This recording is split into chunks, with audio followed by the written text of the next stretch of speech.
Everyone to stand in the name of our family and brothers and sisters in Nepal who have endured great tragedy these past couple of weeks with the earthquakes there. A moment of silence, please.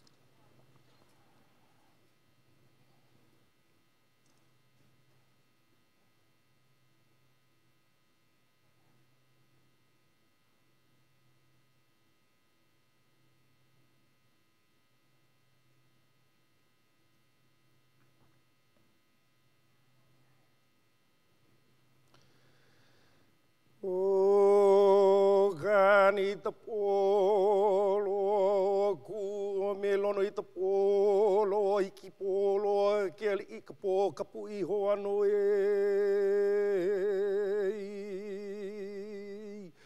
o ai o te po ki kahi te po ano ano maukulu te po ele te po kapu e hai amu o kane o ku ka pau me lono nui no hoi te wai lo akalani honua o e o ku kupui nana ku ilu no te modu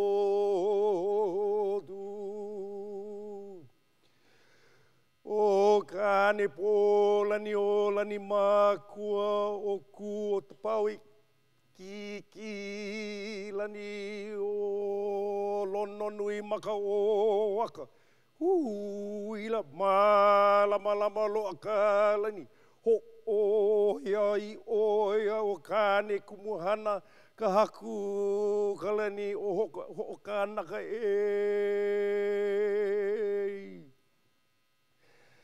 Ke ia no hoi ka haku o ka lewala ni o na hoku nui na hoku li na hoku paa. Na hoku holo i ke ala lolo i ke ala ula o kana lolo. Ia no na ku i pai ke kukulu ka lani. I pahi e ke kukulu o ka honu ala Ke gale o Evelina mai ke aloha no aloha kako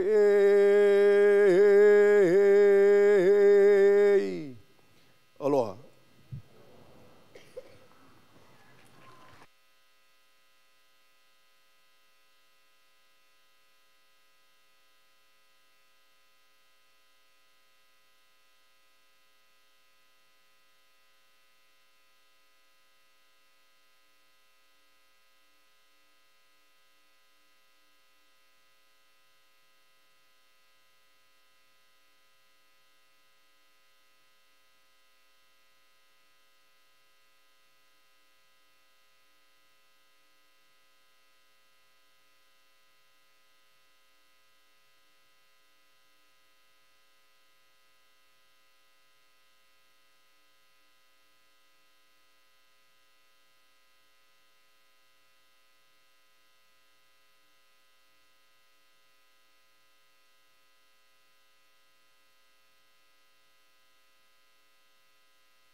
Ladies and gentlemen, please welcome your MC for the program, Parag Mehta.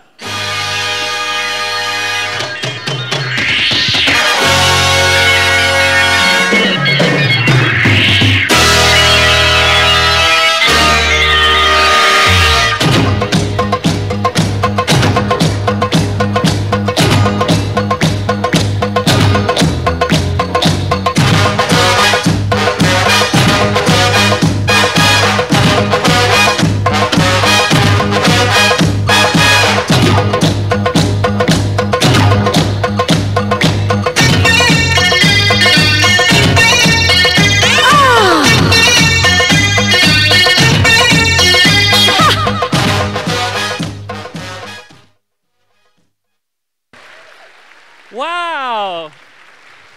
Oh, that was so much fun. I should come to work like this every day. You know, I've always wanted to do that in front of thousands of people. And I thought I'd get my chance at my cousin's weddings, but they won't let me perform anymore. They say I steal focus from the bride. First of all, let's give it up for Kamana Opana, the native Hawaiian singer.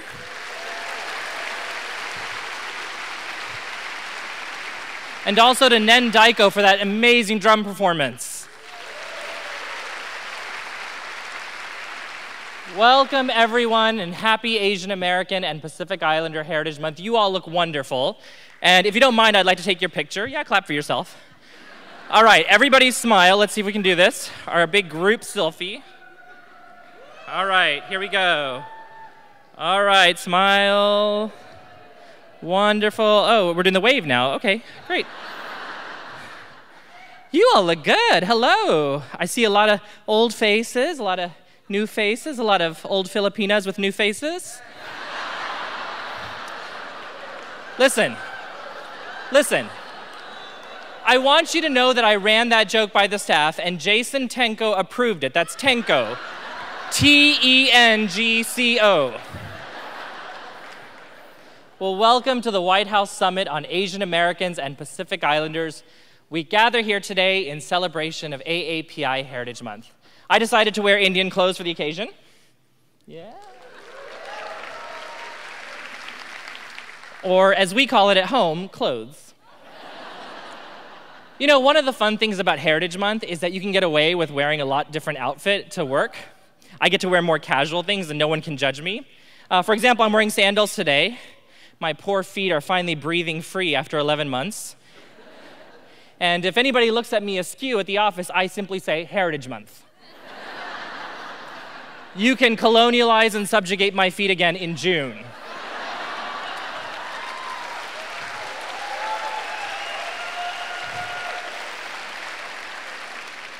You know, AAPI Heritage Month actually started out as a week-long celebration. And then community advocates and elected officials petitioned President George H.W. Bush to expand it to a whole month. And then we Asians decided to engineer it back into 1 week. I mean, my goodness, this week is crazy. Yesterday we had the White House Summit. Today we're all here. Tomorrow there's a congressional briefing. Thursday NCAPA has a data summit. There's the APAC Gala. There's the Kapal Ball. Phew. That's a lot in 1 week. You know, among my friends who work at advocacy groups and prepare this whole week, we refer to this as Hell Week, or as Prom Week. And when an Asian person makes references to final exams and senior prom, you know we're stressed out. So how did this happen? How did we go from a month-long celebration to being crammed into 1 week? Well, I can explain it in 5 words. Californians. Yes, you people. Californians decided that they didn't want to keep flying back and forth to Washington, D.C. all through May, so that's how we all ended up doing everything in 1 month. Yeah. And just so you know, we're not going to blame the Native Hawaiians. The Native Hawaiians are happy to camp out in D.C. for an entire month. Yeah, you are. You know why? Because even they need a break from the paradise. So for all you Californians who are here today, I want to say we thank you, we appreciate you, and as a token of our affection, we have a little gift for you. If you look under your seats, you'll find a crate of water for you to take back home with you.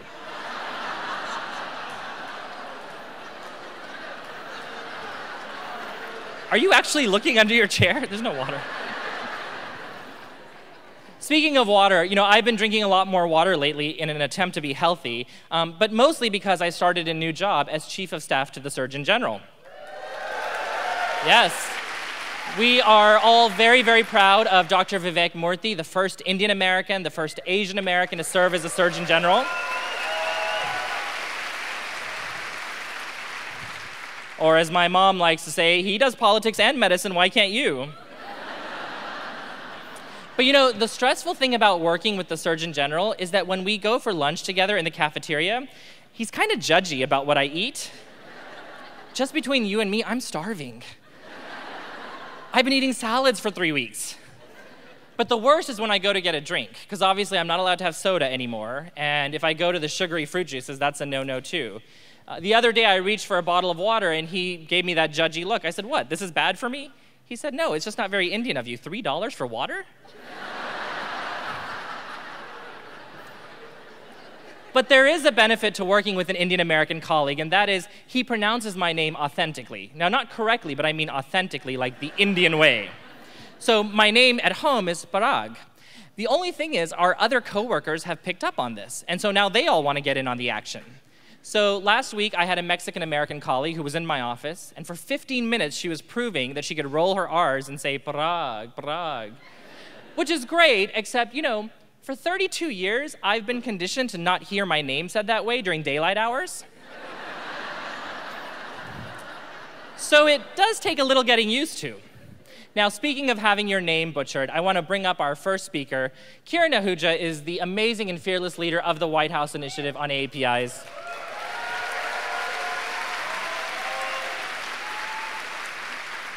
For nearly 6 years, she has run this organization like a startup with all the urgency and import that our community deserves. And so I want to welcome her to the stage. I want all of us to welcome her by pronouncing her name correctly. Because I have heard her name said every way to Sunday over the last 6 years. I've heard her called Chiron. I've heard her called Quran, like the holy book. And I've even heard some folks call her Karen. Really, Karen? So I'm going to teach you all how to do it, okay? We're going to do this together. So the first half is like key, like unlock the door with the key, or for you gays, Key West, key. And the second half is run, like run, Forrest, run. Okay? Key, run. Got it? So on my cue, ladies and gentlemen, please welcome the Executive Director of the White House Initiative on Asian Americans and Pacific Islanders, Kiran Ahuja.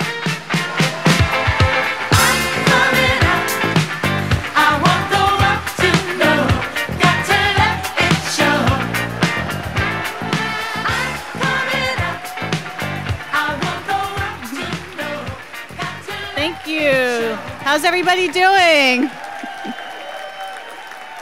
It's funny that Parag was actually asking you all to pronounce my name, because sometimes I feel like I don't even know how to pronounce my name correctly. When I went back to India, it was a whole new thing. But I wanted to welcome everyone and wish everyone a happy Asian American and Pacific Islander Heritage Month, and welcome to the first ever White House Summit on AAPIs. How are folks feeling? So I'm sure you've been hearing that we just had such an overwhelming response for folks to attend the summit. More than 2,300 people from 40 states and the Pacific Islands have registered for today's summit. And so what I wanted to do to get a feel of really the level of diversity, the regional representation in this room, I wanted to do a little bit of a regional roll call. Is that okay? Okay. So, this is going to require you to use your voices. If you're from a region represented really well, you're okay because you don't have to yell so loud. But if you're only one or two people from your region, you're going to have to make up for it. And also, how many folks know the Smithsonian Asian American Pacific Islander Heritage Month theme? What is it? Thanks, Ophelia. That's my intern. Okay. So we try to place them strategically. Okay. All right. So listen out for your region. Can I hear from folks from the East Coast? Okay. The Midwest? That sounded exactly like the same folks from the East Coast. Okay. The West Coast? Hawaii and the Pacific Islands?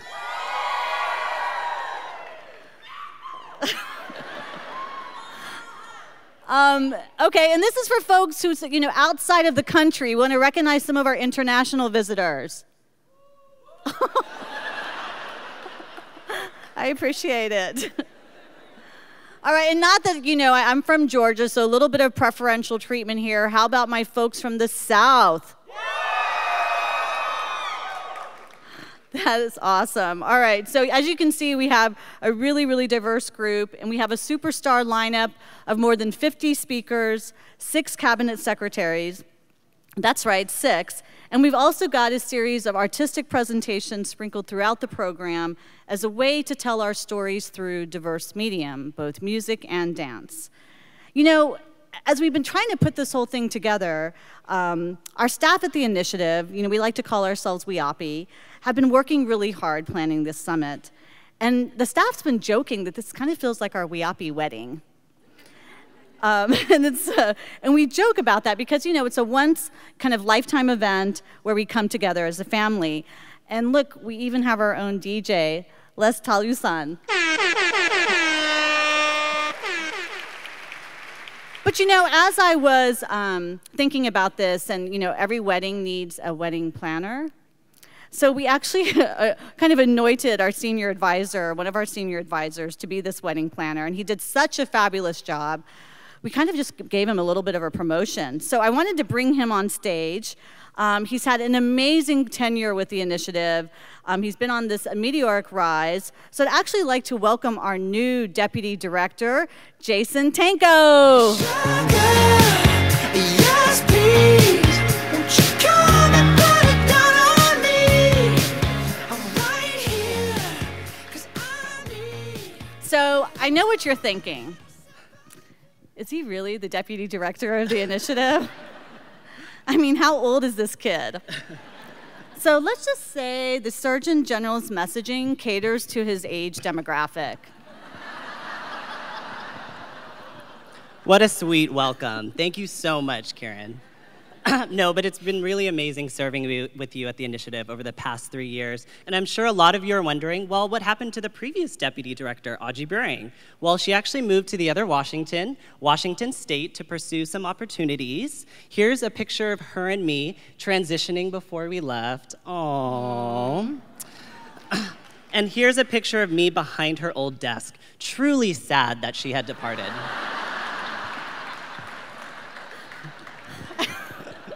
So, Jason, she's actually here today. Oops. Which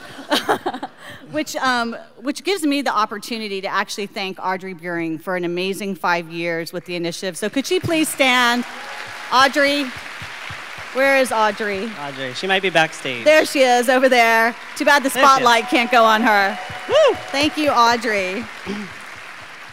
So, a reason for hosting this summit, Jason, has been to highlight the work we've done as the in the administration over the past 6 years. In fact, we've compiled a fact sheet detailing kind of all the work we've been doing to expand opportunity and improve the quality of life for thousands of Asian Americans and Pacific Islanders around this country. I think the fact sheet's like 6-7 pages long, which is a great testament to the work of our partner agencies. And so as a part of this group of agencies, we work with more than 24 federal agencies. And so we wanted to also share a little bit about that work. They're part of our interagency working group. We also have expanded our regional network to over 200 federal officials. We've launched an E3 ambassadors program with over 30 young leaders. And last year, we just swore in 16 new commissioners on our President's Advisory Commission on AAPIs. So, there's just such a big network, and kind of this WAPI family keeps growing. I wanted to recognize some of those folks.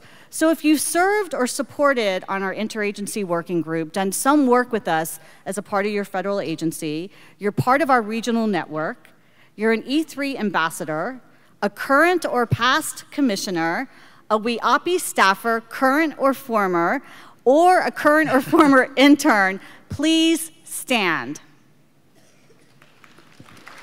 Wow. I'd see some folks in the back, too. So just amazing messaging network. And so also, we just wanted to get a sense of folks in the room. And so raise your hands for this. If you've attended an initiative roundtable or an event in the past, if you've partnered with us on a project, or even if you just receive our weekly highlights, raise your hand. I know I kind of cheated on that about the weekly highlights. They're like, I get them, but I don't really read them, right? Like, Don't admit that. I know, right? No, for those guys, not for me. So this is really just amazing, the size of this WIAPI family. Exactly, Karen. It's really impressive. And for all of you here today, if this is your first WIAPI event, welcome to the family. They say once you join, you never really leave. Isn't that right, Shamina Singh? Everyone, let's recognize Shamina Singh. She was the first initiative executive director under the...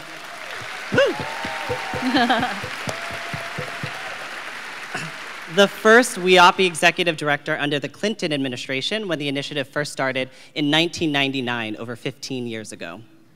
So, wow, Shamina's here. I know. It's pretty crazy. I'm a little intimidated, a little nervous. She's a fierce sister, Jason. She is. But, you know, talking about fierce sisters, you know, I wanted to actually acknowledge another fierce sister in the audience. Hopefully she's here. I wanted to recognize Aditi Hardikar. Is she here? Aditi. Oh, yes. they're in the back. Aditi, there please stand up. Woo! So, Aditi she's our new AAPI liaison at the White House. Everyone, don't rush up to her at once. She also represents the LGBT community in the White House Office of Public Engagement, and honestly, this event could not have happened without her help and support, so thank you. Ditto. Thank you, Aditi. And speaking of the WIAPI family, we have some exciting news. We're proud to announce 3 new members of the President's Advisory Commission on Asian Americans and Pacific Islanders. So for those of you who don't know, these are highly respected community, business, and philanthropic leaders from throughout the country, appointed by the President to serve as his eyes and ears on the ground. So, you know, I think one thing that's really interesting is that, you know, for these commissioners, it's kind of like a second job, right, guys? Yeah, so they're kind of moaning over there in the... Yeah. And yeah, because I feel like I get emails from them like every day, you know? Okay. Which I totally enjoy receiving. But I think... you know, I really, you know, they represent the community so well, and they're so earnest about making sure that the needs and concerns of our community reaches folks back here at the federal agencies and in the administration. So, you know, I wanted to actually bring on stage our new 3 commissioners. The first one is Jacob James Fitasamanu Jr.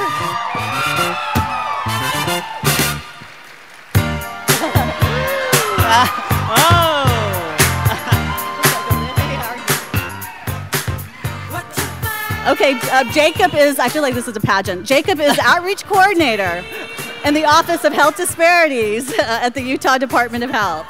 Next, awesome, Jake. Next, we have Sanjita Pradhan. She is the Executive Officer of the Office of Asian and Pacific Islander Affairs at the Iowa Department of Human Rights. Did anyone think there were no Asians in Iowa? There are, there are. Okay, and Dr. Paul Watanabe is the director.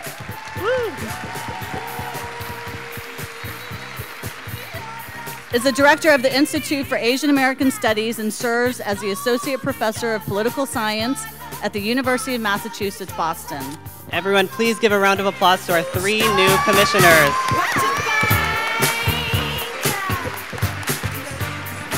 Thank you all. So again, they'll be here throughout the day. I hope you all have a chance to get to know them, get to know their issues, but please don't swarm them. You'll scare them away. No, I'm just kidding. So, well, you know, I wanted to, you're going to mention some of the key appointments? Also, throughout the past year, we've had a number of really key appointments throughout the administration. Nani Colaretti was sworn in as Deputy Secretary of the U.S. Department of Housing and Urban Development. Nani, are you here? There she is. There she is. Woo! There she is. A lot of people don't know that she's Filipino. Woo. So where are my Filipinos in the house? I think we need a little help there, DJ Les Tolusan. Where are my Filipinos in the house? That's better. That's better. Nani also hails from Hawaii. Is there anyone from Hawaii here today? Of course there is. Woo! Nani is the administration's second AAPI deputy secretary alongside Chris Liu. Is Chris here right now? He's coming If later. not, you'll see him later. That makes them the highest ranking AAPIs in the administration. And Nani, we're just so proud of you and your work at HUD. And I know Parag also mentioned this, but last year Dr. Vivek Murthy was confirmed as Surgeon General of the United States. And as Parag mentioned, first AAPI Surgeon General, and also happens to be Indian American. So I want to do a shout out for my community, okay? So can I hear from the South Asians? That's pretty close, man. Yeah, no, I think we're winning a little bit. I don't know. What do you think? South Asians are louder, or the Filipinos? I think, you know, oftentimes when we go in these kind of situations, sometimes the South Asian community is not as loud, you know, and as fierce as they should be. And I think, you know, we have a lot of important work to do in the community, immigration and combating, you know, bias and harassment and hate crimes, but we're going to work on, like, getting really loud in the auditorium. I think we need to work on that. Yeah. So that is a really, really important point. Yeah. So. Anyway, Vivek will be joining us later today. He's truly a Desi parent's dream come true. I mean, he's been sworn in by the vice president, right? Wow, by the vice president. That's amazing. That's how you really know that that was a big deal. Did I say that? I'm sorry, folks, really. You know, Jason, this kind of brings up a point. You know, when you were appointed, like just last week,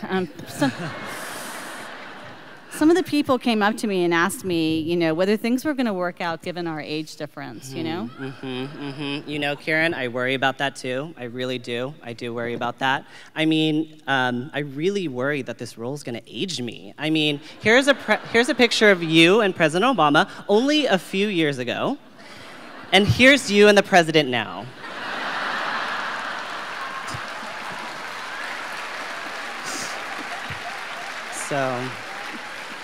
So I'm not really sure if gray hair really fits my hairdo. But you know, Karen, honestly, I think it'll work out as long as we do our jobs well, communicate, and speak the same language. We'll be fine, right? Okay.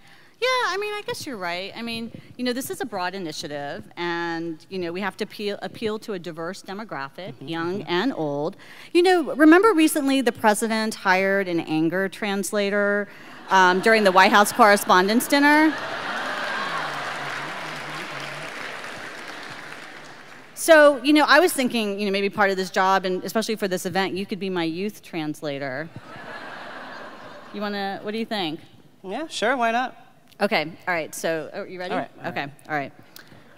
Okay, so, as we close out our opening remarks, I just wanted to talk about how what we want to do today is overwhelm this virtual space out there where you share all kinds of information with a bunch of talk about the summit and everyone joining the summit, whether it's here or somewhere out there. I think she means let's break the internet. Okay. And then I want this to be classified under one heading, like just under one heading, so others can easily filter the data and know that it originated from one source.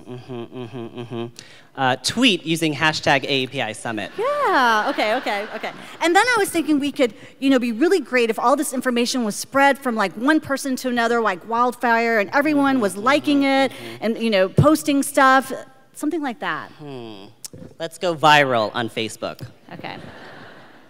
And then I need a way to, you know, kind of use the data to host pictures that can be easily shared among its users. And then, you know, maybe do some cool stuff like set up the picture like it looks kind of like a Polaroid.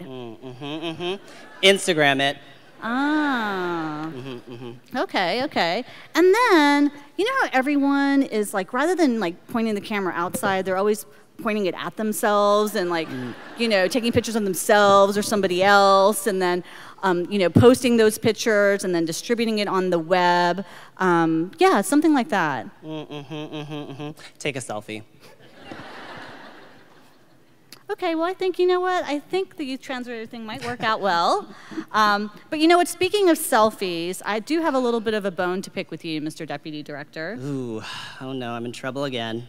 What's that, Miss Executive Director? So, here's a hint. There's me when you tried to take a selfie during last year's opening ceremony. I think I see the back of Congressman Honda's head too. Is that right, Congressman Honda? All right. And there's me not in the selfie.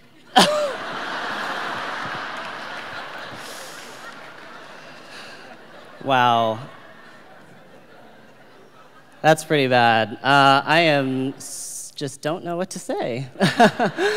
Sorry, Karen. Guess my arms weren't long enough. Okay. Yeah. All right. That's right. Well, Karen, like any good deputy director, this year I came prepared. Let me take a selfie. All right. Here we go. Got it. I absolutely better be in this selfie, okay? Wait, I don't even see myself. Okay, there we go. Hi, everybody, come on. Woo, all right. Awesome shot, okay. So please retweet that using @WhiteHouseAAPI, #API Summit. See what I mean, Karen? We just have to speak the same language. And you have to keep me in the selfie. Stop cutting me out. Okay, so I think also on a serious note, what really makes this really very, very special for both myself and Jason is we come to this work for personal reasons. And I think many of you do as well, being here at the summit. Whether it is that you care a lot about the AAPI community, you want to serve this community better in your role at a federal agency or even in your organization, or you have a personal experience that is so important that you want to share in this space. Absolutely. And in a lot of ways, it really represents the issues and barriers we face as a community, whether it's in education, entrepreneurship, health, civil rights, immigration, you name it. And these are all topics that we'll be discussing here today at the summit. And really in line with our theme today, which is connect, share, and mobilize, we really do hope that you all do those things today. You can connect by interacting with the more than 1,500 people here today. You can also share your stories, your experiences, but you can also really learn or really use the tools that you learned today to mobilize the community afterwards to expand opportunity for AAPIs across the country. So we feel like today is truly a historic day of what all of this means for our community, what it represents, and what all of you mean to us as part of the WIAPI family. Each and every one of you is part of this WIAPI family. So I want to thank all of you for being here and being a part of this celebration. So I do have the honor as we transition to actually invite a very, very important member of the WIAPI family who happens to be the highest ranking AAPI in the White House. And she probably has the coolest job. She's the person who hired me almost 6 years ago, and it's been a wonderful journey working with her and supporting this community. Please give a warm, warm welcome to the Chief of Staff to the First Lady Michelle Obama, our First Lady, Tina Chen.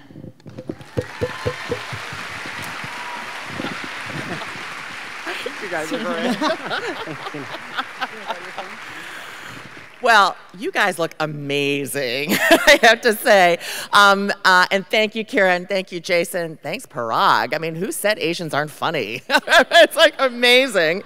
Well, on behalf of the President and the First Lady, I want to welcome you all to Washington. I want to congratulate the White House Initiative on Asian American Pacific Islanders. You cannot imagine what an amazing gathering this is for those of us who sat around a little conference room table back in 2009, dreamed up and talked about how we could revitalize the executive order on WIAPI, and this is what it became. Since 2009, I have to really give an amazing shout out once again to Kiran Ahuja, who's been just the driver behind all of this. You know, you have truly made real the slogan that AAPIs are everywhere, and I hope you feel it, whether it's in what the administration is doing on education, on healthcare, on immigration, on appointments. You know, I'm a lawyer, as many of you know. When we came into office, there were 8 AAPI judges across the country. This president has appointed 20 to the federal bench. Amazing. More than any president in history combined, all of them combined. to the foreign travel we've done. In the last year, I've accompanied the First Lady to China, to India, to Japan, to Cambodia. And as the daughter of Chinese immigrants, I cannot tell you what it feels like to step off of a plane on the ground in Beijing, China, where my parents left, many, many years ago, off a plane that says blue and white United States of America across the side, and to represent the United States of America in one generation. This is the only country where that can happen. And I am so proud to represent our community. I'm so proud to represent our country. And the other person who is so proud to be part of our community is the President of the United States. As I often say, and as he says himself, he is from an Asian American family. I mean, he is part of us. He's part of our community. He grew up in an Asian American community. He knows intimately what our community faces. He believes it. He lives it every day. And so, he extends his greetings to you. He regrets that he cannot be with you today, but he is so proud of everything AAPI has done, everything all of you do every day in your communities, and looks forward to everything that we can continue to do in the months and the years to come. And with that, let me introduce his greeting to you all, the President of the United States, Barack Obama. Hi, everybody. I'm sorry I can't join you in person for the White House Asian American Pacific Islander Summit, but we're thrilled that you've come from all over the country to be here. This is an opportunity to honor the rich heritage and contributions of Asian Americans, Native Hawaiians, and Pacific Islanders. It's also an excuse for me to dig back into my own memories of growing up in Hawaii and in Indonesia, so I really wish I could be there. Generation after generation, Americans like you have helped to build this country, helped to defend this country, and helped to make America who we are. We are a nation of immigrants. Our vast array of traditions and perspectives and backgrounds, our melting pot, is what makes America unique. It's what keeps us dynamic and entrepreneurial. And that's why last year I took action to help fix our broken immigration system. But we've still got to get Congress to pass an immigration bill so that we can expand opportunities for more people to study, serve, and contribute to our nation. And we'll continue fighting the senseless bigotry that too many Asian Americans and Pacific Islanders, especially South Asians, face. So I want to thank the White House Initiative on Asian Americans and Pacific Islanders for organizing this summit. And I want to thank all of you for the work you do in your own communities, from helping non-English speakers sign up for health care, to helping young dreamers, to encouraging eligible immigrants to become citizens. Your leadership is helping to make sure that America is a place where no matter who we are or where we come from, we all have the chance to make of our lives what we will. Thanks, everybody, and happy Asian American Pacific Islander Heritage Month.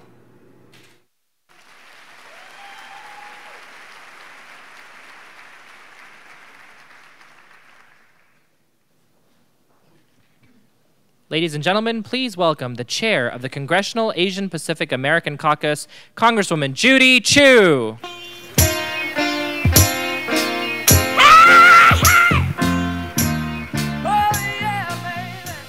How incredible it is to participate in today's historic White House summit. And how about this incredible turnout of 1,000 people from across the nation?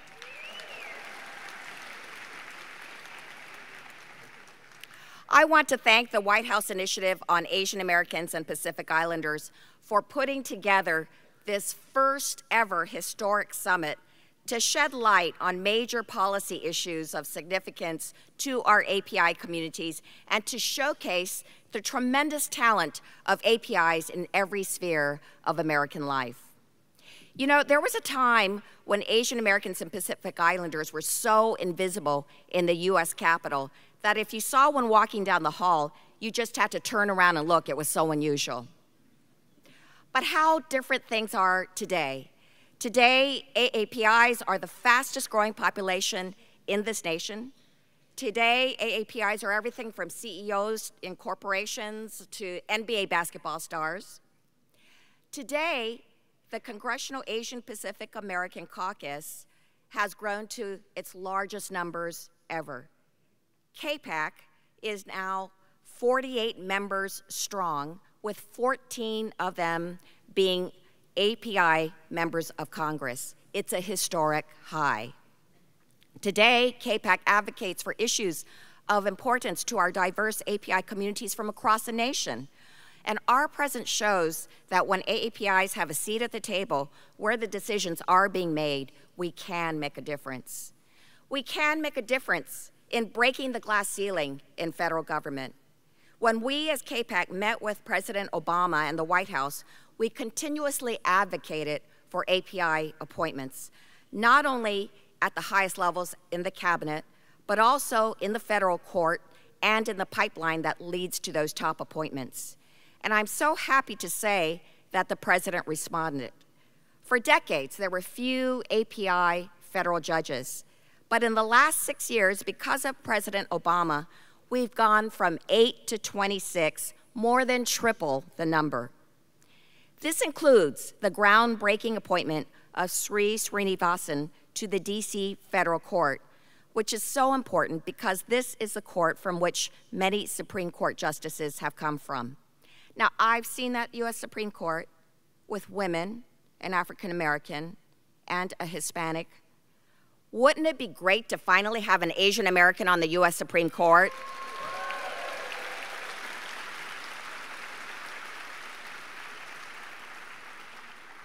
And on the pipeline, thankfully, the president did respond there as well, with groundbreaking appointments over this last year. Who is our nation's top doctor? It is Dr. Vivek Murthy, who was sworn in a few weeks ago as the first Asian American confirmed by the grueling Senate process. And who is the person in charge of protecting our nation's inventions, like the iPad and 3D printer? It is Michelle Lee, director of the U.S. Patent and Trademark Office, a Chinese-American woman and the first person of color to ever head that office. And who is the highest-ranking AAPI in the U.S. Department of Labor? It is Chris Liu, the #2 person as the Deputy Secretary of Labor. When AAPIs are in these roles, it makes a difference. Take, for instance, Chris Liu. One of the first things he did was, as he said, to right a wrong, to induct the Chinese railroad workers into the Department of Labor's Hall of Honor. Now they are finally recognized alongside other labor leaders like Cesar Chavez. Isn't that great?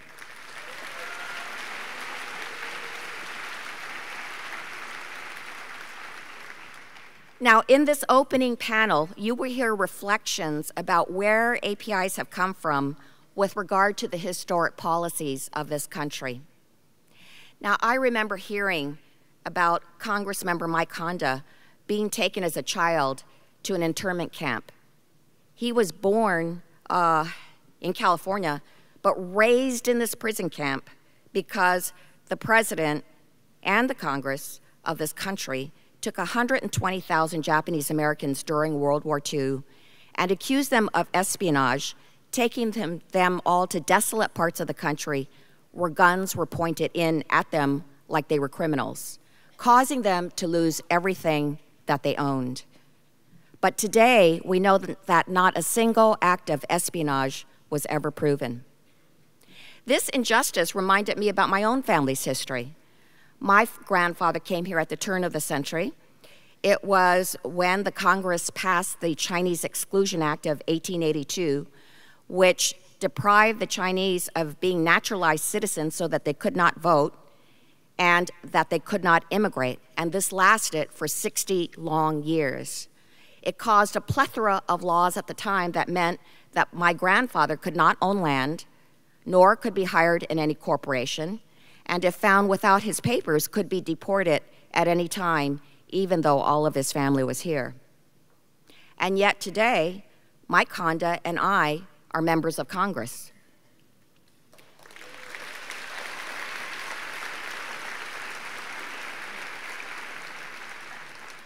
What this shows is both the blemish of America and the strength of America. We have a history in America that is shameful to APIs, but that has also given unprecedented opportunities to APIs. And that's why we need to exercise our voice. We must make sure that injustices such as this do not happen again. And it is particularly critical now. We have a presidential election coming, which will determine the future of this nation. Regardless of what party you belong to or which candidate you back, there is one thing I know. For far too long in this country, APIs have been in their own separate silos, doing their own thing, raising money when asked, many times not getting much in return. Well, this is the time to change this. APIs are a significant factor in races all across this country. Take, for instance, just this last November, where Senator Mark Warner faced a very tight race in Virginia. In this state, APIs have grown to 6.2% of the population, and Senator Warner made a very concerted appeal to them. That paid off. An overwhelming 68% of APIs supported him, and guess what? Senator Warner won by less than 1%. Actually, it was only 0.8%. APIs were clearly the margin of victory. And in fact, I say that APIs have gone from being marginalized to being the margin of victory.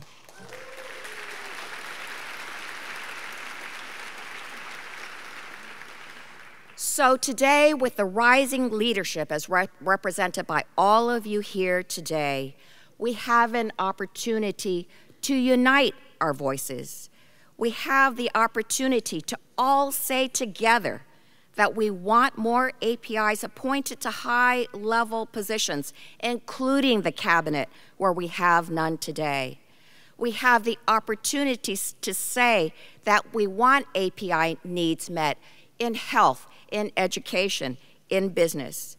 We have the opportunity to say that we want the president or vice president to appear during at least one event during API Heritage Month to show the API community the respect it deserves.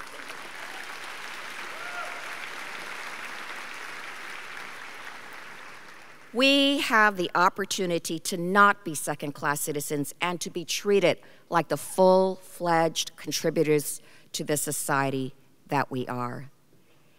Today, you have APIs here from across the nation.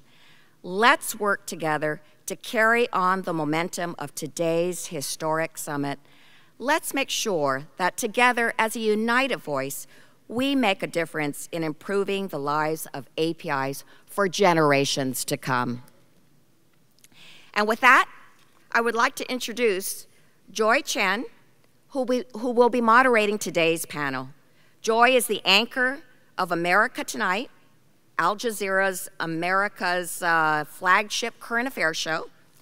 In the first year of the program, she reported from more than a dozen states and covered the aftermath of Super Typhoon Haiyan in the Philippines, and also led the network's live coverage from Ferguson, Missouri. Prior to joining Al Jazeera America, Joy was a correspondent for CBS, where she covered the White House, Capitol Hill, and served as the lead correspondent for the DC sniper attacks, for which she won an Emmy. Prior to CBS, she also served as a primary anchor for CNN and CNN International. So let's give a warm welcome to Joy Chen.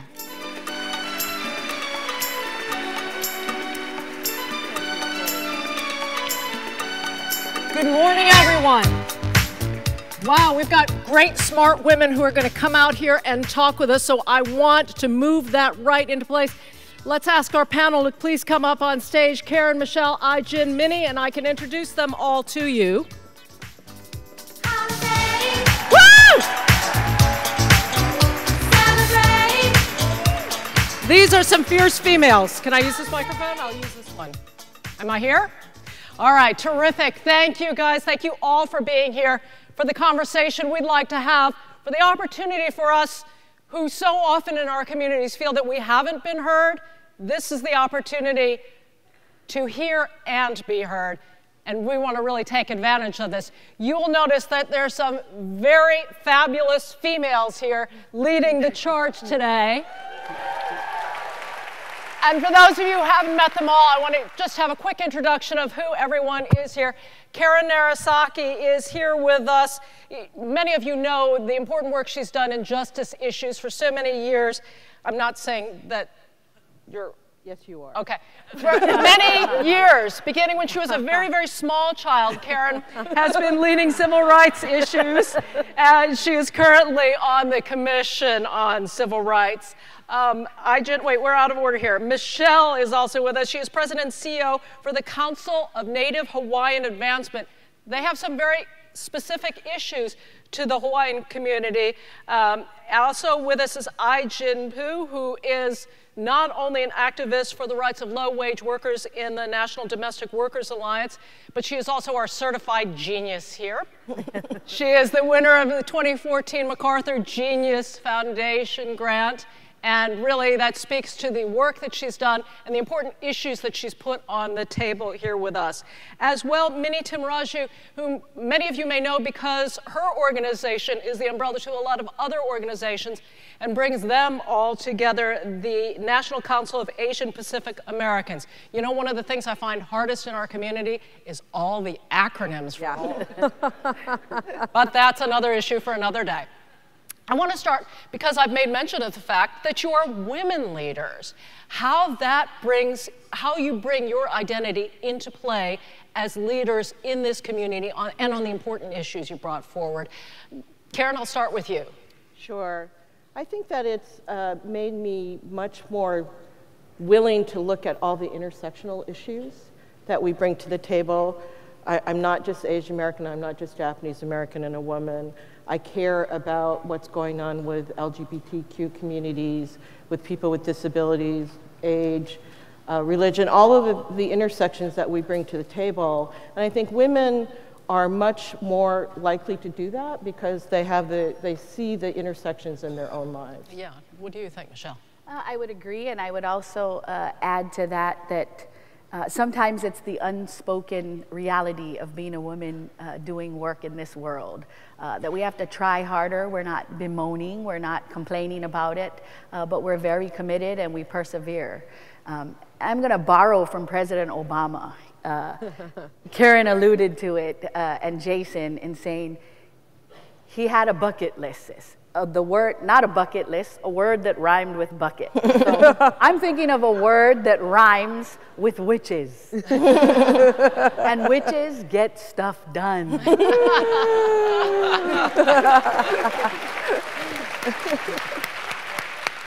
Ajay, what do you think?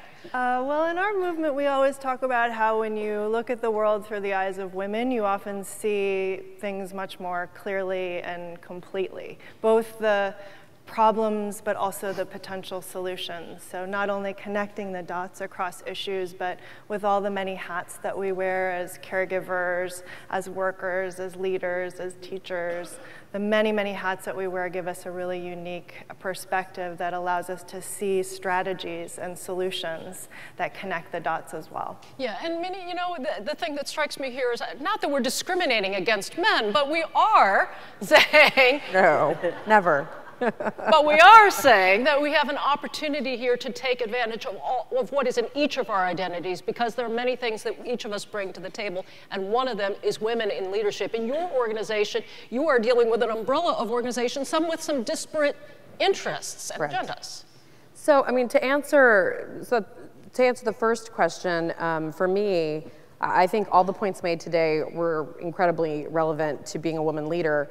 To layer on top of that, I think we, as an individual in my leadership growth, I've learned by being a woman to work a little bit, nothing against my male colleagues, but to work a little bit harder. I worked mostly in the South and the Southwest in my career, and most of my career in Texas. And being a woman, you spoke of the multiple identities, being a woman of color, of immigrant background, it just puts all these extra lenses and perceptions that you can choose to view as a disadvantage or an advantage. So in my career, I found being a woman to be a plus and a value add, but not without some challenges. So I was having this conversation this morning in anticipation of coming here with some friends, and we said, what are the things we learned by being women in the workplace? And one fundamental thing was we've learned how to take credit for our work, And I think that's something that I'd like to see more Asian Americans, Native Hawaiians, and Pacific Islanders do in their work, because if you don't take credit for your work, someone else is going to take credit for it. Right, that is a fundamental concern, though, right, for AAPIs across the board, men and women, people with different interests and different sports, but we have this sort of challenge of making our successes known. What do you think? Over your time, looking particularly in a place like Washington, where power is sometimes what you make of yourself. Yeah, I think for women, I feel like we had to, at least for me, I had to be comfortable with the notion that not everybody was going to like me. Yeah. You know, we're raised as women to try to please everyone around us. And are we raised as AAPIs to also feel, in some sense, that we should be nice? Yes, I think. Or nicer? I think there's a double layer there, right? It's both gender and culture. And you have to be tough in Washington. And I made the decision early on that it was probably better to be feared rather than liked. And I'm sure that shocks many of you who know me, but that was my. Well, that explains it then. That explains a lot. But you know, now that I'm older and more established, I could, you know, step back and be nicer. And but the other thing is, I found that being a woman actually, in some ways, was an advantage because people didn't see it coming, right? You know, so then they would be, oh my God, like what is this? So. You were able to actually like do a jujitsu move, and they just didn't see it coming. So. But you're a younger woman, for example, Ai-jen, and that, you know, you guys bring in a different thing. When you walk in the room, there is that estimation or maybe underestimation of your power and your force. I think there's an underestimation and just an undervaluing in general of the kinds of contributions, both in levels of leadership, but also in our economy that women make. So I think about all the Asian caregivers and domestic workers and nurses and nail salon workers and all the low-wage workers who are powering this economy, this service economy that we live in today, whose work is so undervalued and invisible.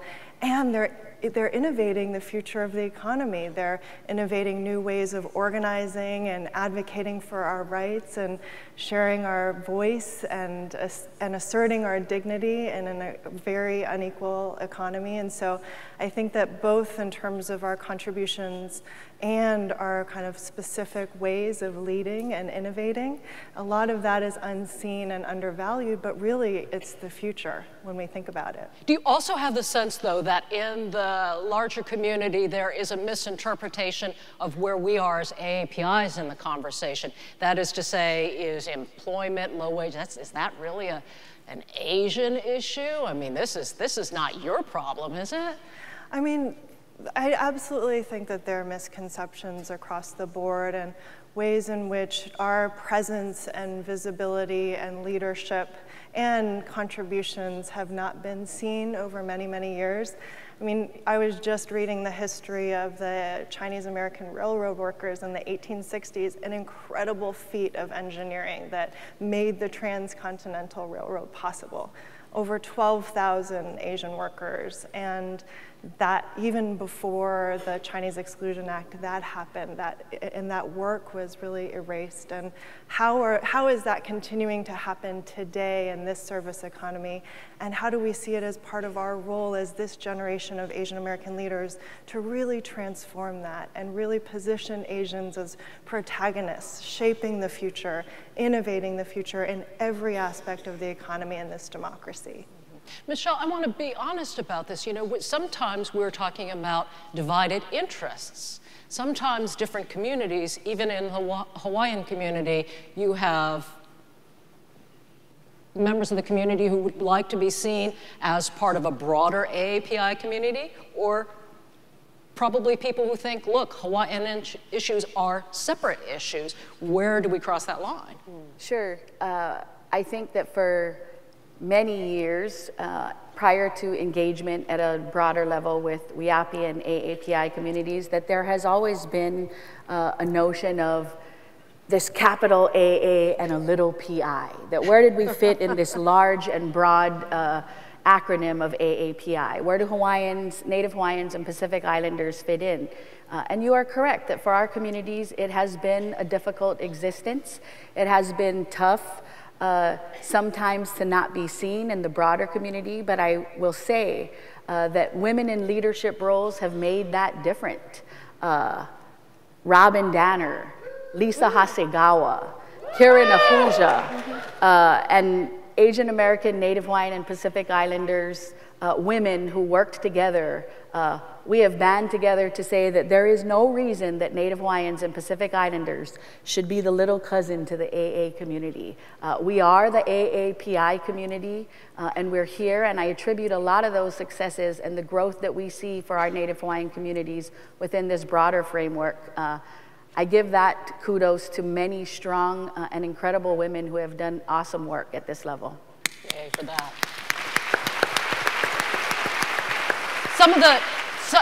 Within your community, there are some recent successes. I mean, you're pushing forward on language issues and other things that are important. What are we missing all the way over here on the mainland? You know, I think the Native Hawaiian community in general, if we look 10 years back, 20 years back, we were very reactive. Something would come out at the federal level, the government would put a bill out, passage of a bill comes out, and we're reacting.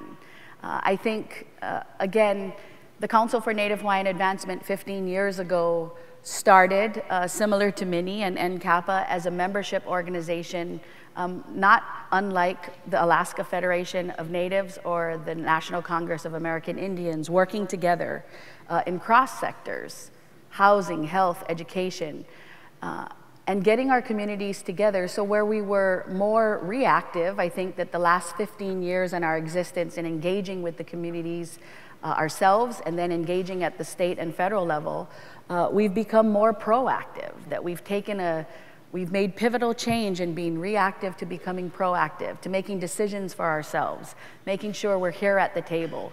A language that was almost extinct, we have thousands of language speakers, thanks to Ahapunana Leo and our charter schools. So there have been a lot of strides because we started to convene amongst ourselves and took a more proactive approach to make decisions for ourselves and to be conscious about being at the table. And to speak out. Minnie, on that notion of trying to bring together disparate communities, possibly with some differing interests. You must deal with that. I think there are like 34 organizations within your coalition. We are now at 34, thanks to the addition of groups like South Asian Bar Association, and we're working on, of North America, and we're working on the latest recruitment for Pacific Islander organizations, but I'm proud to say CNHA does a great job as an NCAPA member representing the Pacific Islander issues. We just collaborated to have 3 days in Washington of advocacy days where NCAPA groups came to advocate with Native Hawaiian and Pacific Islander groups on the Hill. So, but to answer your question, yes, the issues are pretty disparate. But our job at NCAPA, and I have to say, all of the advocates in this room, we do a good job, I think, of working on the intersectionalities that Karen referenced, that we understand pretty innately as women and women of color. But our communities get intersectionality. I mean, to a large extent, the Asian American, Native Hawaiian, Pacific Islander Alliance is a political construct, but I think because of the shared struggles of our immigrant communities, our workers' communities, our women's communities, we've been able to find really clear cross-cutting issues. So for example, we're all working together very closely with the Congressional Asian Pacific American Caucus and AAPI on the need for better data disaggregation. We need to see better numbers so we can do a better job of advocating for our communities. We can all agree upon that. We've all come together, even though not all of our population is immigrant, on immigration reform and working on supporting the president's executive action. We know there's a stigma in our community about talking about being undocumented, and we know some of the issues culturally and immigration patterns are not by accident very similar. So we're able to find ways to work together, and we have to, otherwise we don't get the opportunity to uplift the issues at the national level that we need to. Do you, I'll just think as a reporter on this, Yeah. I always wonder why in the media we think immigration issues must involve Hispanics, right? But no, don't. And in some sense, I think that maybe, well, I mean, you know, let's be real here. At some point, isn't that because we haven't, as a community, said, no, that's our issue too, folks. Yes. Right? I mean, completely agree with you. In some sense, it's our own fault for not raising our hands, because in a way, maybe we don't want to be known. I have to disagree. Yeah. Good. Joey said she wanted to mix it up. I do. I think, in fact, Asians have been raising the fact that we are a key stakeholder in the debate on immigration forever. And the challenge has been the media, because they think it's a Hispanic issue, just doesn't cover it. It just, no matter, you know, we throw stories out there of undocumented Asians, we throw advocates out there, Congressman Honda and Congresswoman Chu have been very actively out there. Just doesn't get covered because in people's minds, immigration is about Hispanics and civil rights is about African Americans. We stand at the crossroads and we get ignored. There are a lot of things that Asian Americans have been participating in throughout the history of this country that don't get seen. People don't know that that JACL was at the March on Washington. People don't know the story about why were Dr. King and everyone in the beginning of the March on Selma wearing Hawaiian leis. It was because Senator Kaka's brother, who was with the Hawaiian State Legislature, brought a delegation from Hawaii to the march and brought the leis with him. We have been very much a part of the Supreme Court cases that have laid the groundwork for what our rights are. The right for bilingual education was brought by an Asian American. The issue of indigenous-born citizenship, if you're born to an immigrant, no matter whether that immigrant is undocumented or not, you're a citizen, that was our case, which is, by the way, being challenged by the Republicans in the House who just had a hearing saying we should not have birthright citizenship anymore. So we are very much there, and I just take issue with the fact that it's because we aren't speaking out. We are speaking out, we're just not getting heard. So to clarify, yes. So to clarify, I agree with your statement about how it's viewed in the media, and I agree with Karen's position. I mean, I learned how to pick being feared over anything over liked from Karen, my mentor. I agree on both of those points, but I do think, and I think it's important to say this with all of the folks here in this room, with the live streaming and all the activity around today, we do have to do a better job of being a little more aggressive. And Karen and the great work she's done, she's been a leader and been on the forefront, being incredibly aggressive. We all have to be a little bit more loud, not a little bit more, a lot more loud about our place in the immigration debate. So we've had, for example, NCAPA members who did the Fast on Families. We've had NCAPA members on the Hill. We've highlighted undocumented Asian Americans, DACA recipients, and future DAPA recipients. However, we don't do a really great job of going, and I'll just say this, going on the attack when we are attacked. And I think that may be part of our history. So what would you do? I think we need to be a little bit more aggressive in 2016 about highlighting the folks who aren't supportive of our communities. And I think we need to be very, very clear about who we're with and who is not with us.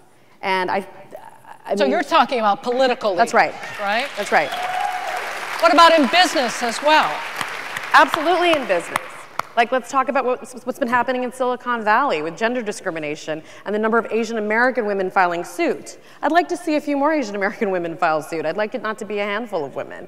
And I think we need to do a better job of uplifting their stories too and supporting those women. Yes? Yeah, I think you all agree. But I think that goes hand in hand with what Karen has been talking about, that we have to know our history, but we have to build on it.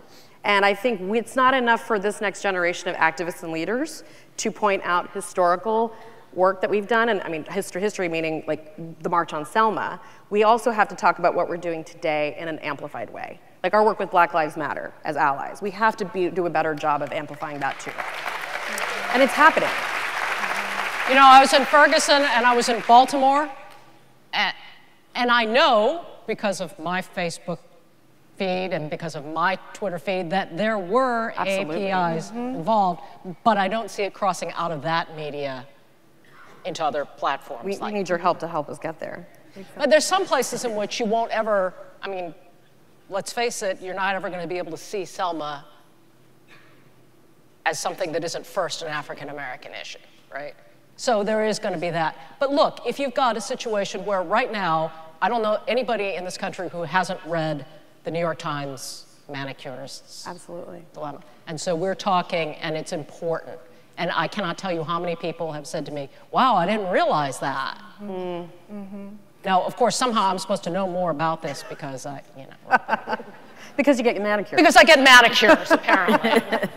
But Ajit, talk to me about that owning that space, because different communities do own spaces in the national conversation.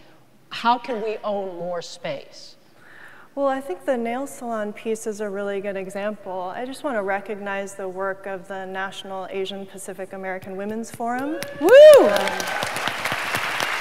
Who, long before this piece came out, actually released a study on the nail salon industry and has been working with local organizations like Adhikar, which is a Nepali organization, and has been organizing nail salon workers for the last few years. And so I think that there is a way in which our communities and leaders in our communities are really on the front lines of what's happening in this economy and the challenges ahead of us, not just for Asians, but for the entire economy. And I think that the future is really about Asians not only stepping into our role as leaders in our communities, but thinking about how we become leaders for equity and for dignity and for opportunity for everyone.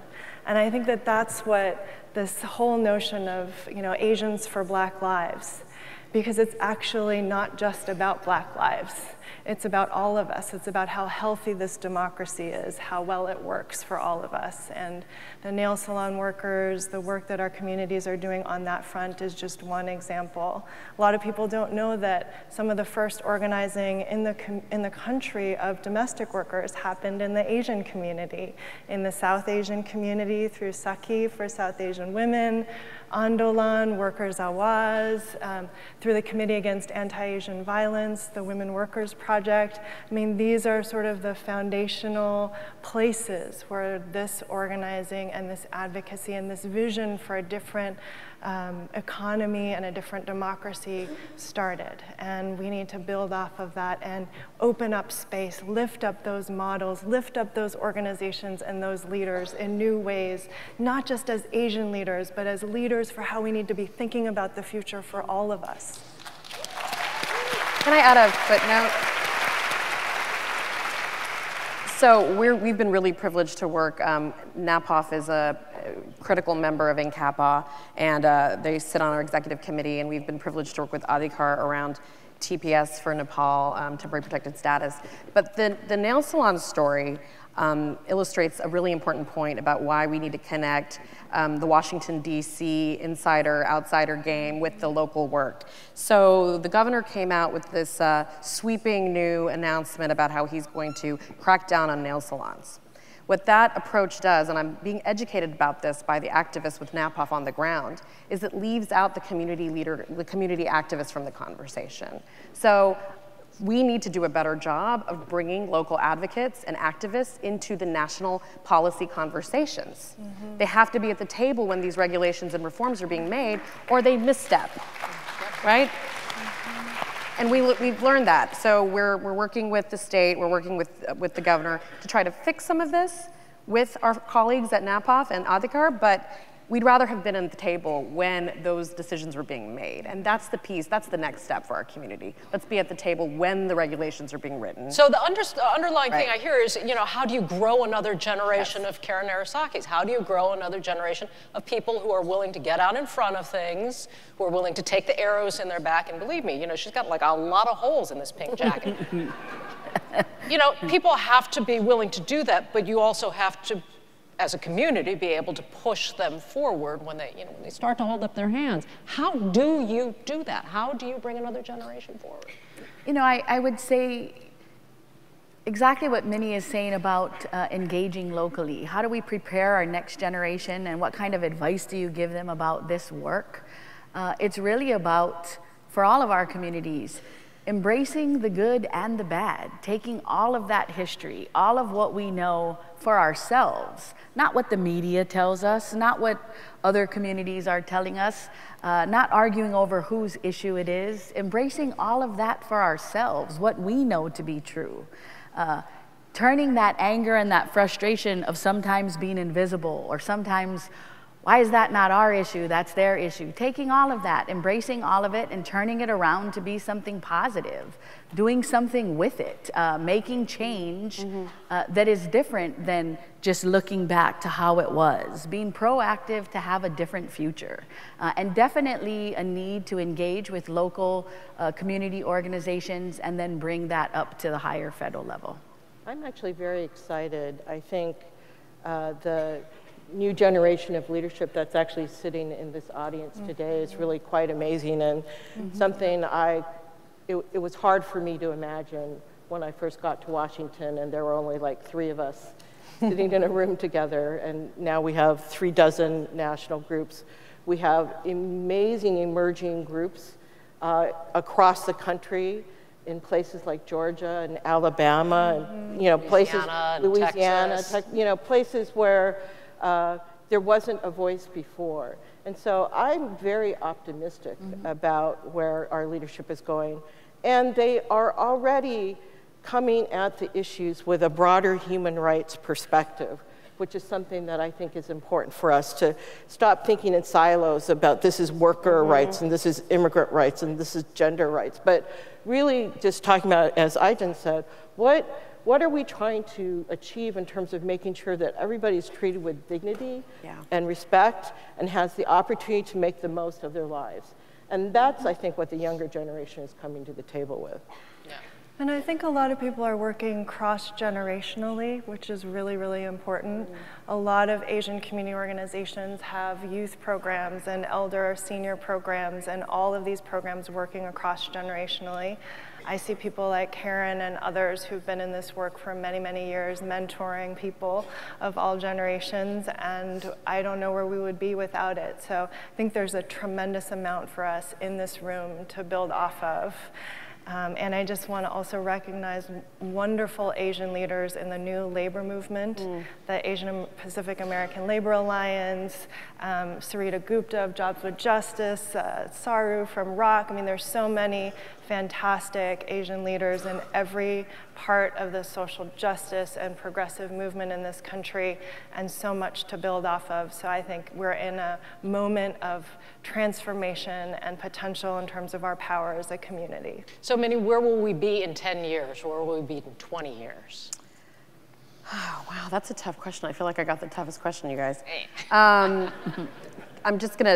I'm gonna put a pin in that and just thank Karen, because I need to personally say that I think the answer to the prior question was mentorship, and Aiden rightly commented on that. And I met Karen Narasaki when I was a very angry and agitated law student, and I'm still here working with Karen.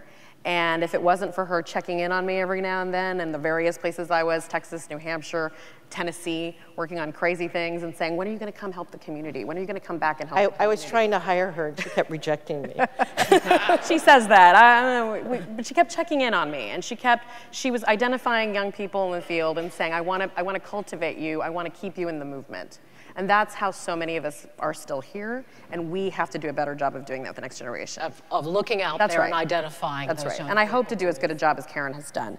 But in 10 to 20 years, I think it goes back to the statement I made before. I want us to have, when I first started as an activist, there weren't very many AAPIs or NHPIs with a seat at the table.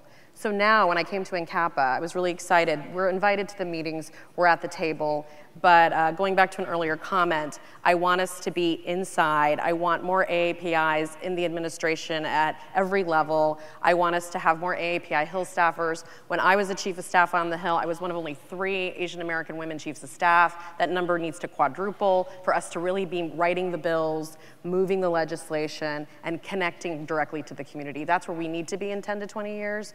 And then we'll have full justice, I think, but it won't happen until we're in every piece of the community, out in the field, in every level of government, inside and outside. And that's great, but But just to defend my own industry for a moment, I think that that's an important factor too. You know, what you say is correct. If you bring more people to the table with different ideas, with different experiences, this is the diversity challenge, right? If you bring those people forward, then you do get different bills in Congress. Then you do get the administration. And different coverage. And you get different coverage. But we all have to support each other. The people from our communities who start to rise up and to help them move forward on that. I think that's where you get better impact. Right. I mean, I think that's one place where our community is behind in terms of really connecting the business leaders, the entertainment industry, the sports figures, the politicians, and really bringing that leadership power together, and also providing funds for our own organizations to drive our communities forward. Too many of our organizations lack the capacity to really get to scale. And so it's very hard for us to compete and grow and to provide the services and advocacy that our community really needs. My frustration is I have spent, you know, more than a few years pushing for diversity, and too often I've seen, like, we push to get diversity on the boards of all the networks. So, you know, Fox adds 2 Asian Americans, but they're Asian Americans who don't believe in affirmative action and, you know, aren't giving back to the community. So this is the challenge, I think, for us to really hold each other accountable and say, you know, you are being helped by the community to get to these places, and we need you to reach back and bring other people from the community up with you. And we just don't do that as well as other communities do. Yes, we agree? Yeah. In the lovely little microcosm of your world, you know, you're like trapped in paradise, right? But how do you make the voices of your next generation echo across the country here to Washington? Now, how do you bring those voices forward? Sure. For the last 15 years since the existence of the Council for Native Hawaiian Advancement, we have focused diligently on bringing all sectors of our community together at annual convening. We have a very robust and active policy working group at the local level, and we have several of our leaders and Native Hawaiian educators, healthcare providers here with us in Washington, D.C. today. It takes some time. Like I said earlier, there's been progress from being reactive to being more proactive. And so we're most definitely bringing all sectors of our community together to be a louder voice in Washington, D.C. But most importantly, taking responsibility for our own story, being sure that we're the storyteller and we're the people at the table. And that's how you're going to be heard. Absolutely. I'm told that there's supposed to be a commercial break here somewhere. So we're going to wrap up. If you just have one word, what word do we need to be thinking about going forward, Minnie? One word. One word. Power. This is Power Town. Let's embrace it. Okay. Ajit? Dignity. One word about moving forward: hope. Be fearless. Well, that's 2, but we'll let you have it. She gets to have it. Correct. And I would say voice, right? Yeah. Because all of these voices and all of yours are really important in being able to drive the conversation forward. Thank you to all of you. Thank you, Joe. Thank you.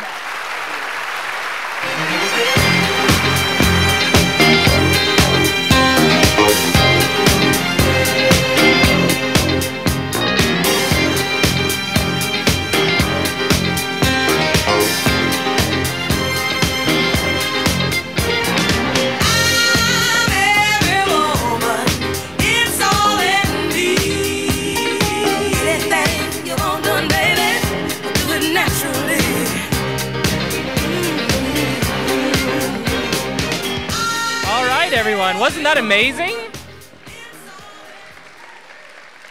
What a fabulous panel of amazing, powerful, brilliant leaders. The Asian American community could teach the rest of the country a little something about girl power, right? Yeah.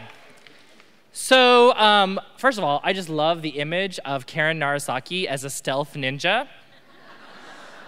I love it and I fear it too. You know, the theme of this year's Heritage Month is APA everywhere, and it's true.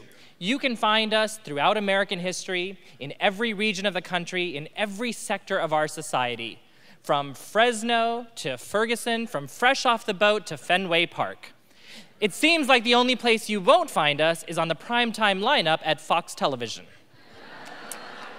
Now listen, I am not bitter that Fox canceled the Mindy Project, but I do worry when the highest ranking Indian American on your network is once again Apu from The Simpsons.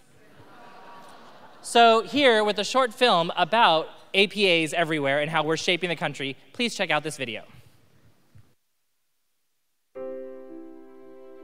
You know, we have a very fast rate of growth, faster than the national average. And even these projections that are taking place 20, 30, 40 years from now are pretty astounding of what this country is going to look like. There was a new report that was put out, and they estimated when minority America will be majority America. That's in 2044. Californians are already majority minority, as well as 2 other states today. So if that's the umbrella of the story of what Asian America might be, then you certainly understand you've got to reach out. Not only that, but our community is growing in cities and states that are not the traditional gateway cities and states. They're growing in places like the South, the Midwest, the Northwest. And for us, that's really exciting because it's putting the AAPI community into geographic areas where we previously didn't have any presence or representation. The cultural piece is one of our strengths. And it's a strength that we also brought to this country, the sense of community. We are there for each other. And it's growing now where it's not just Tongan for Tongan or Samoan for Samoan, but it's Pacific Islander for Pacific Islander. In a country as diverse as ours, it's important that our government reflects that diversity. And I'm grateful to see that we have, over the years, had a growing number of racial and ethnic minorities serving in government, and a greater degree of diversity in our government now. Before President Obama came into office, there had only been 2 Asian American cabinet members in history. He appointed numbers 3, 4, and 5, and when all 3 were serving during the first term, that was the most in history. So that is a significant accomplishment. It's exciting that CAPAC now actually has 13 members of Congress who self-identify as Asian American. And Asian American candidates like Congressman Barra, like Tammy Duckworth, like Grace Meng are winning seats in places where the Asian American electorate is not the majority electorate.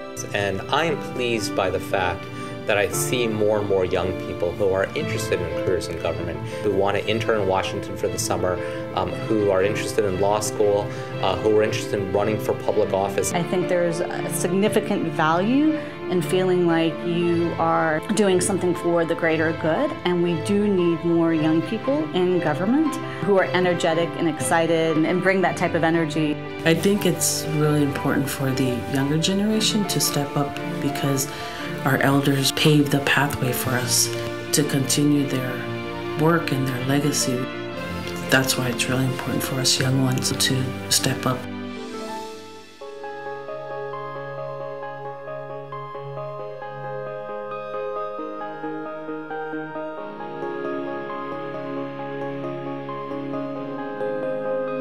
So AAPI has brought a lot of energy together in the community through its annual event as well as through its periodic events throughout the year.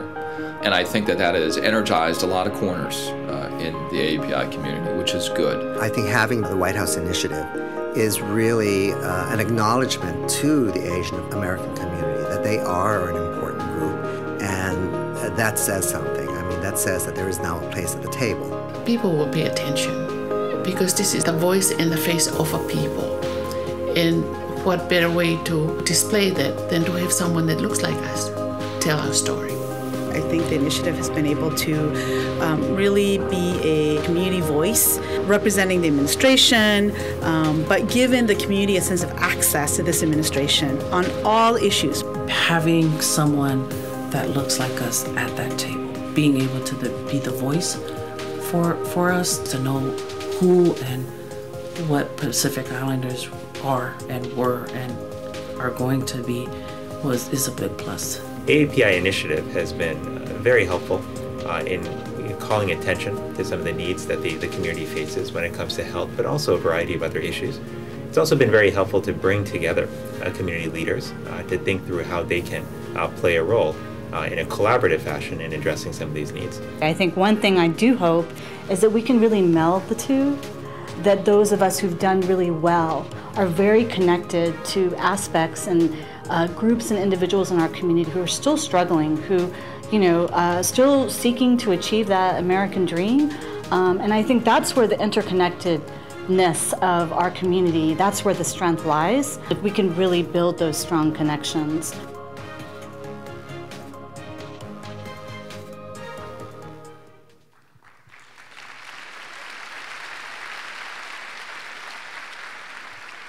What an amazing record of accomplishment. We have so much to celebrate. And next up, we're going to hear from leaders from across the Obama administration about the enormous progress we've made over the last 6 years. And here to lead that conversation is one of my very good friends. In fact, he's such a good friend that a few years ago, I married him to another man. Ladies and gentlemen, please help me welcome Gautam Raghavan, former White House liaison to the AAPI and LGBT communities and the current Vice President for Policy at the Gill Foundation.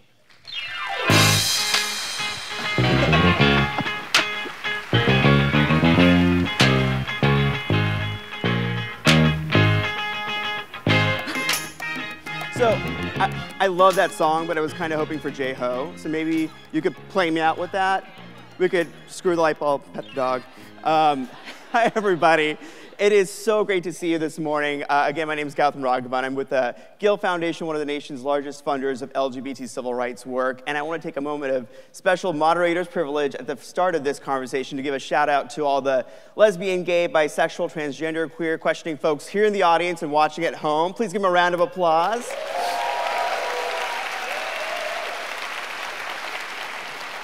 We are an important part of this community, and it's so important that we're part of this conversation, so thanks for showing up. Now, I am so honored to be a part of this event, as I said, and want to just take a minute at the top to reflect on the caliber of the people you're going to hear from today. 6 cabinet secretaries, countless senior officials. It's really remarkable, the folks who are here to share what the administration is doing for AAPIs across the country. And to me, it says 2 things. One, I think it speaks to the respect that the White House Initiative on Asian Americans and Pacific Islanders has across this administration, and the tremendous work that Karen and her team and the presidents and commissioners are doing every day on behalf of all of us. And second, I think it speaks to the power of this community. So just take a minute and stand up if you like, and just look around this room, right? Look around this auditorium and see who's here, see the numbers. I mean, this is what happens when we show up. So take a moment just to think about the power in this room and what we can do together, and what we can, okay, stop looking around on me, and what we can do with our government. So this is really spectacular, and like I said, I'm so excited to bring up onto the stage 4 senior members of the president's team who are going to speak a little bit about what they and their agencies are doing for all of us. And I want to start with someone, actually none of them need an introduction, but I'm going to introduce them anyway so they can dance out here. First, I want to start with the Secretary of Health and Human Services, Sylvia Burwell. Please give her a round of applause.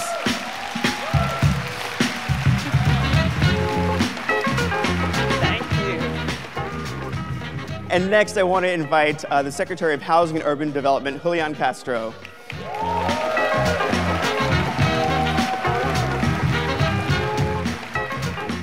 Next, EEOC Chair, Jenny Yang.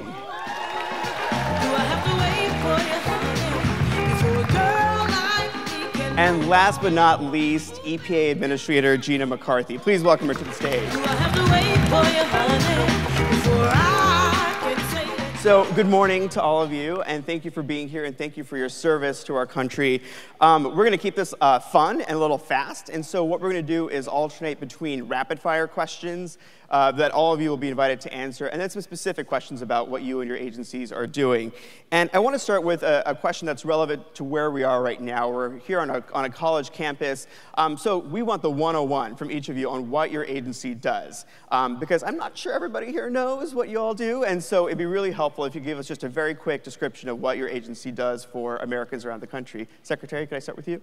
Yes, so I work with great people in an effort to provide the tools for healthy and productive lives for all Americans, from health care to to Head Start. Ooh, that was good. That was good. That was a great short answer. Thank you.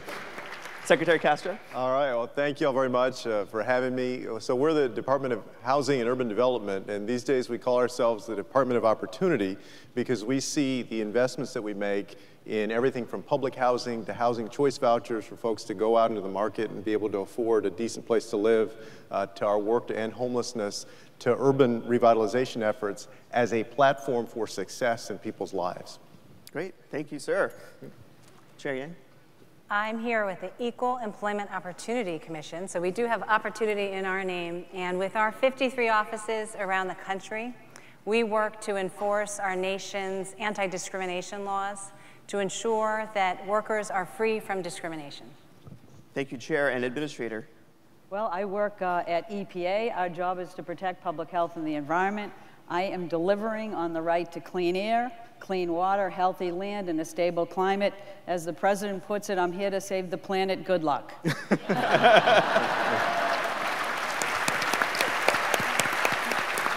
Well, we're lucky to have you there. And Administrator, if I could start with you, actually, I want to start with an issue that's been in the news recently and that also that the initiative has been working on for many years, and that's the chemical exposure that many workers face when they work in beauty and nail salons, many of whom are AAPI women. So I wonder if you could tell us a little bit about the work that EPA is doing. Well, I think the good news about some of the recent press about this is that part of our work has been to make this more visible so that we could get more action and more information out. And we have been working with our partners across the federal government. We've pulled together a working group, and what we did was to take a look at what authorities we had to address the exposures that people are experiencing in nail salons, which we've known for a while. And what we pulled together was a guidance document that provides people information on what those exposures are and how they can minimize them. We've put together funding strategies, grants, that local communities and individual companies can access. And we've put together a technical assistance team. And all of this is done in a way that is multilingual so that we can reach the target audience. But there is so much more work to be done. I know it's challenging when we read about the environmental challenges we have on the front page of the New York Times, but frankly, that's our job, is to get them on the front page of the New York Times so we can get the leverage to regulate effectively and appropriately, because education is great, but ensuring public health through law is really what we are all about. Right, and actually, I think the point about public health, and Secretary Burwell, if I could come back to you, I've heard the Affordable Care Act talked about not just as a healthcare law, but as a civil rights law as well. And so I wonder if you could tell us a little bit about what the impact of the ACA will be on API communities and what you see moving forward. So the Affordable Care Act's about three basic things: quality, affordability, and access. And these are three things that are extremely important to this community because we know that health disparities still exist today, and whether in the form of what Gina was just speaking about or just throughout communities where there are higher rates of disease. So making sure that people have that access. And so we know that about 16.4 million Americans now are no longer uninsured, and a portion of those are from this community. And what we want to do is make sure that those people that now have access to care move from that to what we call coverage to care. Yeah. Making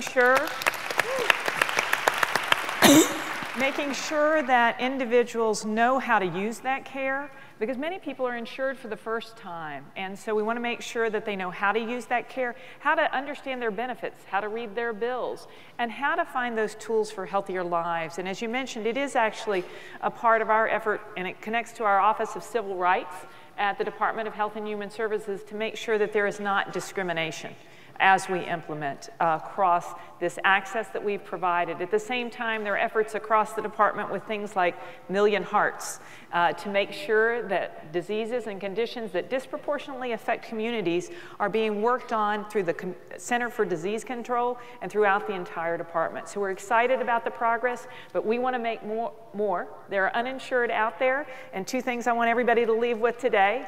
One, when we get to open enrollment, make sure your communities hear from you, they trust you. You are the voice that they will hear and they trust. Number two, for those that are in right now, make sure they're moving from coverage to care. Help them know, help them understand how do they use this new asset and opportunity they have. Thank you, Secretary. And let's take a moment also just to give a round of applause to all the folks here who work with community health centers all over the country and doing this work every day.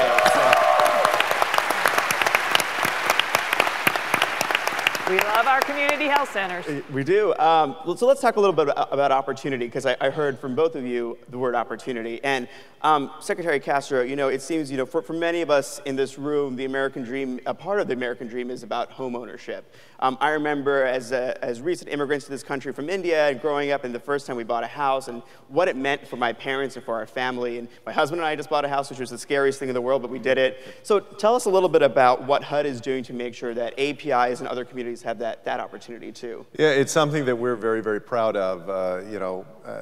One of the agencies under our jurisdiction is the Federal Housing Administration, FHA, and over its lifespan, FHA has insured loans for 1.2 million members of the AAPI community. And we see this as fantastically important because, as you said, in our country, the American dream has always included home ownership. And of course, we just went through a very difficult period, a housing crisis, where a few years ago, it was, I think folks would agree, too easy to get a home loan. And that was one contributing factor to the housing crisis. Today, the challenge that we see out there is that the pendulum has swung completely in the other direction. And I imagine that folks in the audience have heard this or felt this in their own lives, that there are so many hardworking Americans of every community with good credit scores that walk into a lender today and it's too tough to get a home loan. So at FHA, we're trying to make owning a home both more affordable and make access to credit more reasonable while still keeping in place the strong safeguards that we've put into place over these last several years so that we don't slide back to where we were. We want to reach that strong middle. And the AAPI community, now as the fastest growing community in the United States, I'm confident is going to be a big beneficiary of that work, I think, in the years to come. Well, thank you for everything that HUD does. And Chair Yang, when we think about opportunity, we also think about the folks who are most vulnerable in our communities. And so I wonder if you could share a little bit about what EEOC is doing to protect immigrant, migrant, and more other vulnerable workers. Well, thank you. Protecting immigrant, migrant, and vulnerable workers is one of the national priority areas that we set out as an agency. And I really need to commend Kiran Ahuja and the whole AAPI team for your leadership, because when I joined the EEOC on the commission 2 years ago, I was so impressed to see the plans that the agency had in place under the leadership of our former Commissioner, Stuart Ishimaro, for AAPI. We had all our program areas thinking about how we could do more to serve the Asian American community. And for me coming in to have that level of awareness and commitment in our senior leadership was very meaningful.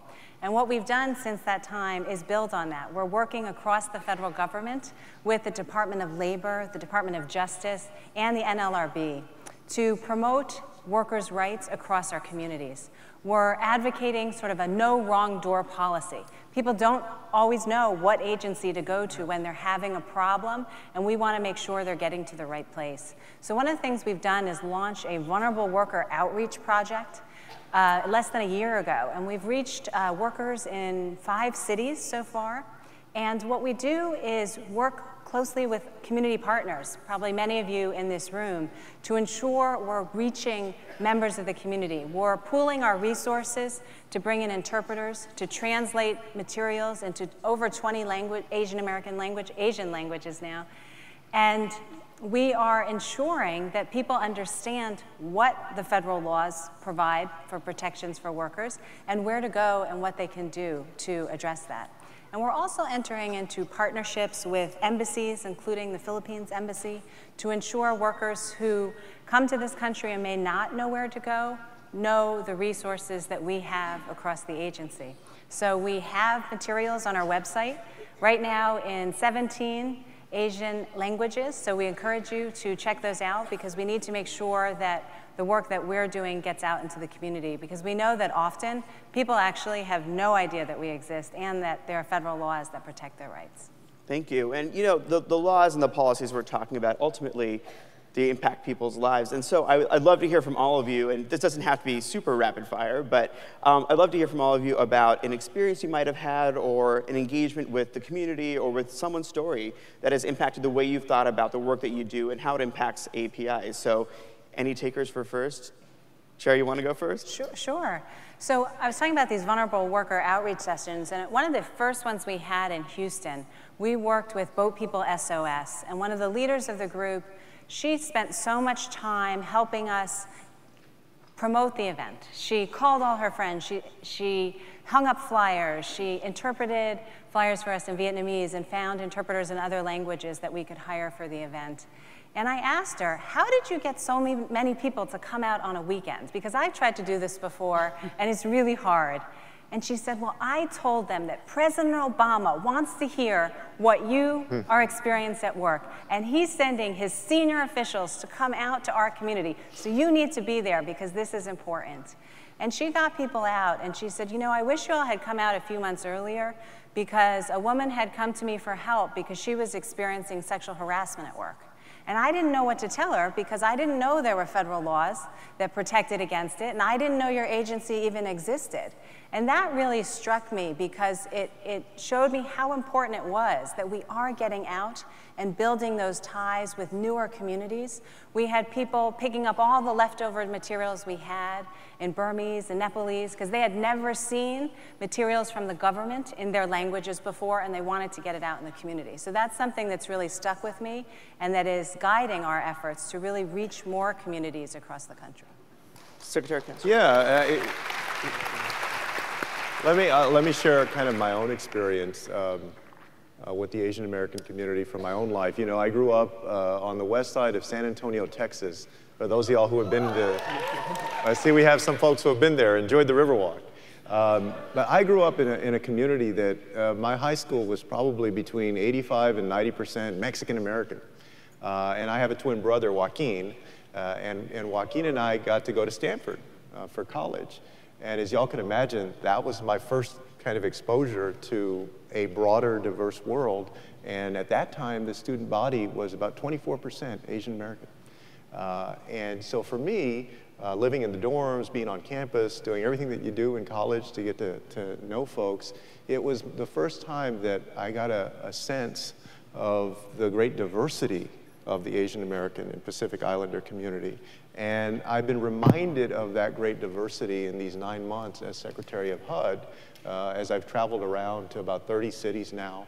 And as we do our work, for instance, just a few weeks ago, our Fair Housing office brought a claim against a property manager in Minnesota who was refusing to rent to members of the Hmong community because he didn't like it that they couldn't speak English, that they only spoke broken English. Those are the kinds of things that we see, and we also recently saw a study that said that that Asian Americans were shown 19% fewer units when they went into a real estate agent's office compared to non-Hispanic whites that had a similar socioeconomic status. And so for me, it has been a very powerful reminder of the tremendous amount of work that still needs to be done out there, and the outreach that we need to do, and also the wonderful opportunity that we have, if we get it right, to create so many more success stories out there in our country. Secretary Burwell? Like Julian, my experiences actually started when I was 16 because I'm from a small town in West Virginia, so didn't have a lot of folks in our community, a few, but not a lot. But actually when I was 16, I went and lived with a family in Japan. So had the opportunity to go and be exposed in that way. Didn't speak a word of Japanese, which was sometimes challenging, but I can still introduce myself today, and experience that. And then when I went off to college, actually my roommates were Asian, and one was also born in Japan. So like them, I joined the Asian American Society at my college. Because I thought, you know, I belonged. After that kind of exchange experience, you believe I lived with a family, I did. So learned the importance, the diversity in our nation, and the contributions that this community makes across the nation. But like Julian, in the work we do, you see, and as I go, Went everywhere. I went to San Antonio, went to Austin, went everywhere. And you just see the community and the fact that many members of the community don't have health insurance. They don't have that ability to have that health security or that financial security that comes with it. And so doubling down and making sure that we do that. And across the country, we've had the conversations, and why I keep emphasizing your voice is because the community, that's how we reach the community with regard to our information about this. And so it's been a great experience. We want to keep doing that. And the other experience that's been great is the community's great about telling us. It's great about telling us where our forms don't work, where it's not clear, where we can do a better job in translation, where we can do a better job by making sure we're using the voice of the community instead of reaching out in other ways. So it's been a great experience, both in terms of understanding the importance of this community to the strength of the nation, but also the places where, as you said, we still need to do more work. Sugoi ne. That was my Japanese. Never mind. I took it. Watashi wa shurubia, because it wasn't Sylvia didn't translate so well, so it was Sharubia. Well done. Well done. Administrator McCarthy. Well, let me just explain that I came into the environmental field through the public health door. My first job out of graduate school was in community health centers. That's where I worked. What I sort of realized there was that a lot of what I was seeing was about the condition in which people were living. It was some of the environmental exposures that was causing a wide variety of people to come in, and often come in too late to prevent further need for hospitalization and other things. So one of the great things about being in the environmental field, and particularly at EPA, is that we don't just sit in Washington and do rulemakings. Frankly, we get out of Washington every moment we can. But you actually work with real people, because EPA has 10 regions where they actually run programs. They make contacts with the community. And I had the pleasure of going back to the city of Boston, where I live and will never leave, in case. Thank you. Thank you. Go Red Sox. We never leave, and I went back to the South Cove, which is an area that's very vibrant, large Asian population. Thank you. And I went to the Tufts Floating Hospital there, and I spent, thank you. Yes, I'm winning every time I say anything. This is great. So I went there, and I did that because we were talking about community-based asthma programs. Because one of the things that EPA does is to work very hard to reduce air pollution that triggers asthma problems. And we have been working very hard both on indoor air, things you can do inside, and things you can do outside to prevent that. And as we know, minority, low-income communities are always hardest hit with issues like asthma. The rates are at times double what the average rate is in the US, and it's a big problem. It's one of the reasons why we're working so hard on climate change, because climate change increases temperatures, and it will cause not just damage that you know from floods and wildfires, but it increases ozone, which will increase asthma. And so we're working on these issues. But the fun thing I did was I did a community health visit and they went to a family that it was an Asian woman, and her mother was there and the small child. And they were talking to her, doing a normal visit to talk about asthma triggers and how well they're doing. And the thing that impressed me the most was just how important personal interactions are. We live in DC. Frankly, I don't. I live in Boston. But we visit. We visit DC. And it's just so important to remember that rules are great, but it's the education and the understanding that brings it to life. We can write as many rules as we want, but if you can't access people's homes, if you can get credibility to talk to them about their lives and explain to them why this is so important and what it means to them, then we are not doing the job that we're supposed to have. That's it. And knowing that we're working to develop all relationships so that people can see a welcoming face at the door. be able to speak the same language, get diversity into our agency in every region, identify people who focus full-time, not part-time on these issues. This is what EPA is all about. We are delivering the health reductions, not just passing laws and leaving it to everybody else to decipher what they mean for them. Thank you. Yeah, I'd love to talk about one of my favorite topics, which is data. And I'm sure there's people whose eyes glaze over when they hear about data. But data is important, and you're going to leave here thinking it's the sexiest thing that we have to talk about. So, Secretary Burwell, I want to start with you because HHS has really spearheaded some fabulous efforts here. Why does it matter? Why does data matter, and what have you learned from the work that you've done? You know, it matters so much because it informs both where the problems are and where the solutions are. In any of the areas that we work in. I think that's why it is so fundamental and so important. And actually, it hasn't even been 10 days, and I went to the 30th anniversary of the Heckler Report. And this is a report 30 years ago done by Secretary Heckler to actually measure what people were living, which is the disproportionate health inequities for minority communities. And that set our department on a trajectory. It was the first time 30 years ago when someone said, we're going to measure it. Because people were experiencing it, but until you had the numbers and the data, it was very hard to convince others that what people were experiencing was happening at a wide scale. So that's just a part of it in terms of the data and the information that help us know and understand what the problems are, where they are, and then how and where we go to target those solutions. The communities that we need to reach that aren't being reached. The information that we know about disproportionate effects of certain diseases and conditions on communities. So we know to emphasize our communication and our knowledge building in those spaces.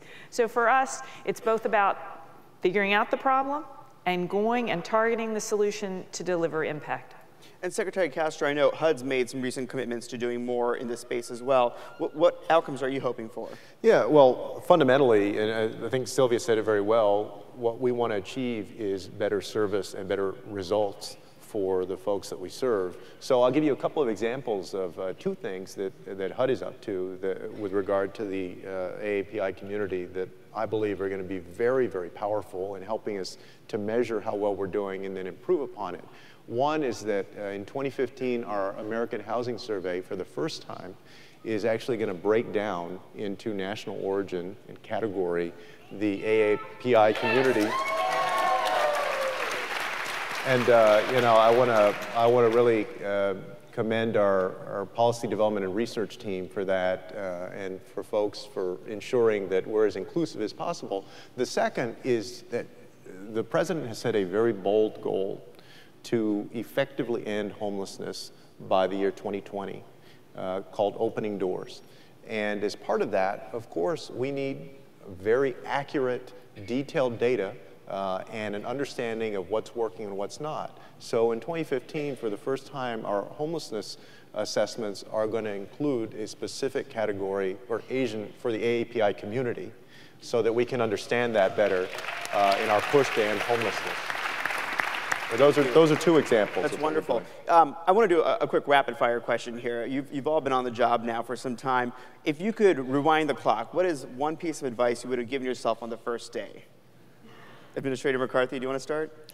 Get out of Washington so you can see real people and remind yourself why you're doing the job you're doing and who you're doing it for.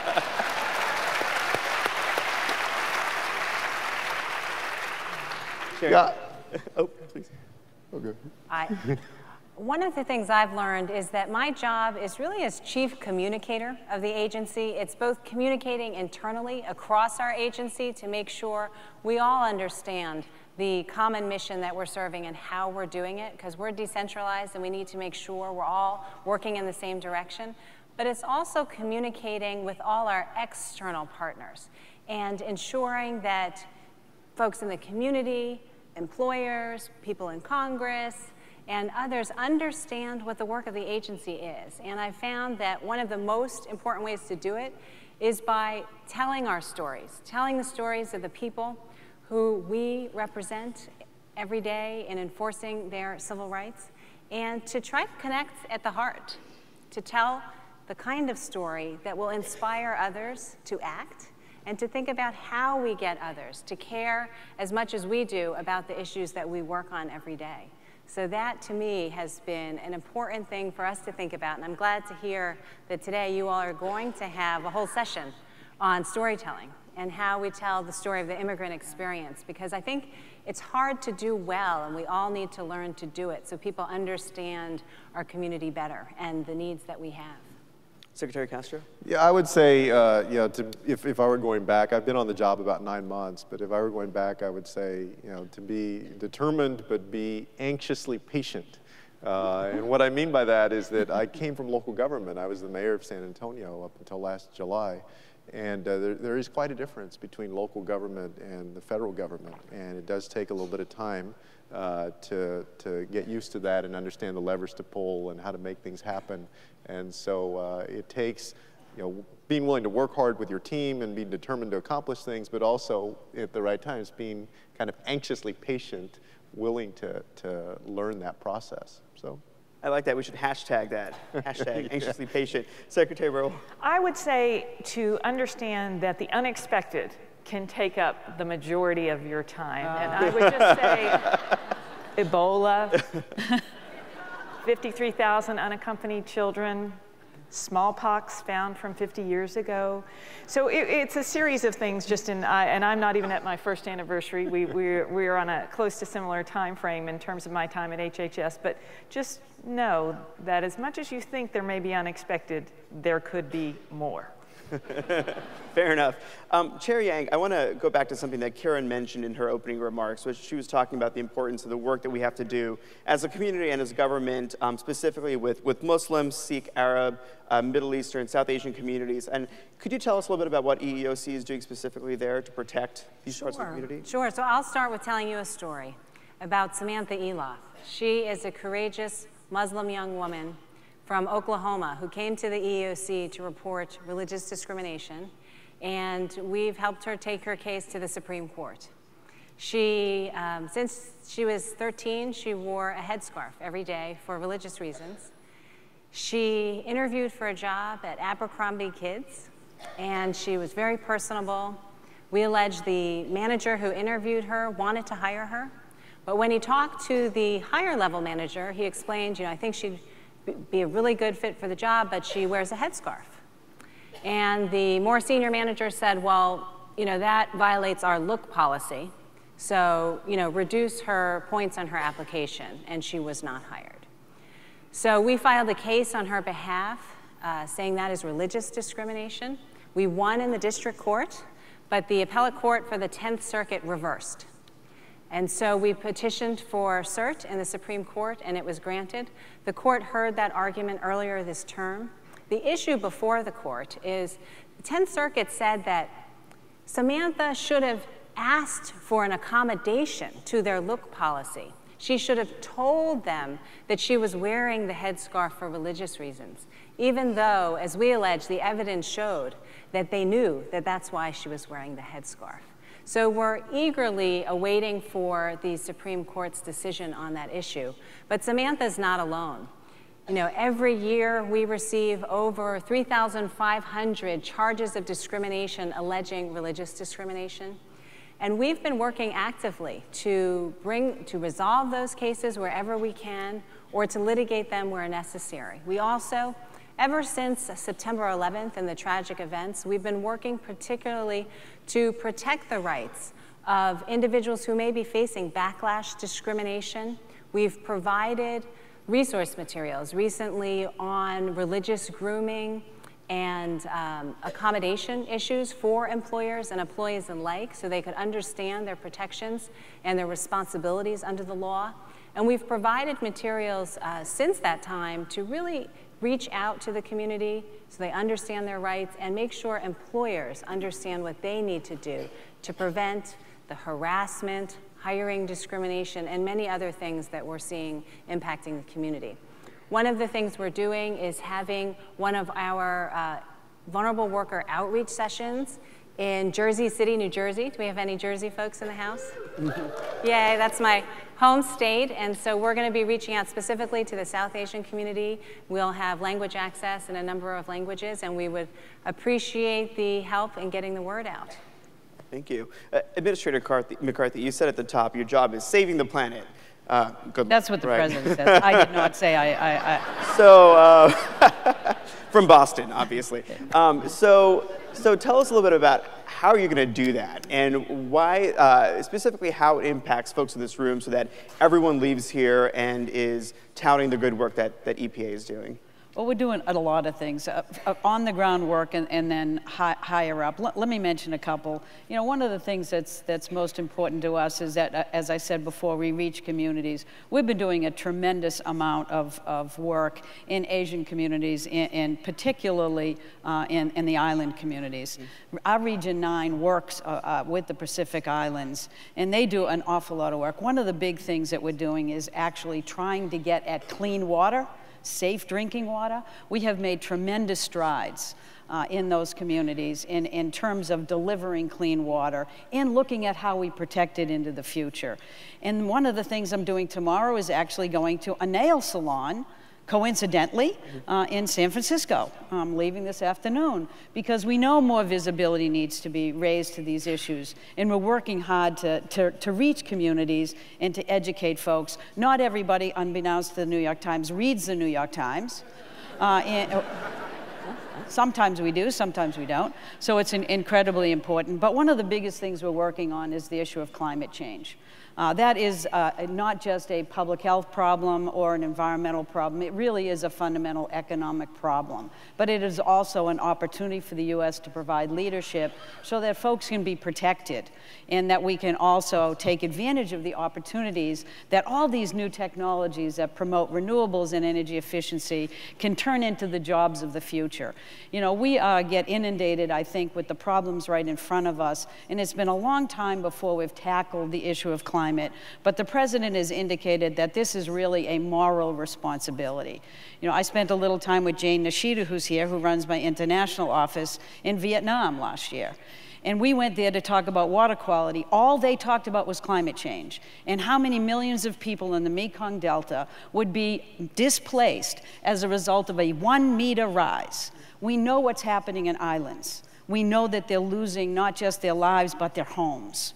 You know, we are losing islands if we don't address this. And so the president is out and aggressive on it, and we need your support. That's how I plan to save the planet. I think it's a great place to start. So I know we're running short on time, but one question for all of you. And as I mentioned at the top, you know, we're here on a college campus. It's commencement season, and I know there are young folks in this audience and watching at home who might be interested in a career in public service. So I would love to ask each of you, what advice do you have for them, and why does it matter? Why does it matter that they show up and they participate in this way? Happy to start. First, I would just say, for those of you who have a passion for helping others, for delivering impact, for contributing to things that are meaningful in your life, I would just say it is a wonderful and great way to do it, and do it at scale. And I would encourage everyone to come. It is exciting, it is fun, it is challenging, it's not always easy, but it is a great place, and you can make a difference. While I just see that at a department, at HHS every single day, there is something happening that contributes to giving people those tools for healthy and productive lives. And I would just encourage everyone to think about a career in public service. For me, this is round 2. I think probably everybody here knows. Round 1, I did 8 years from the first day of the Clinton administration to the last day of the Clinton administration. I'm honored to be back and do it again for as long as I can. Thank you. Yeah, I guess for the young folks, my first 2 pieces of advice would be to always believe in yourself and to surround yourself with people who love you and believe in you throughout your life. And with regard to public service, I'd say that through the generations, our nation has become great in part because we have had both a very strong private sector and a strong public sector when you compare us to nations around the world.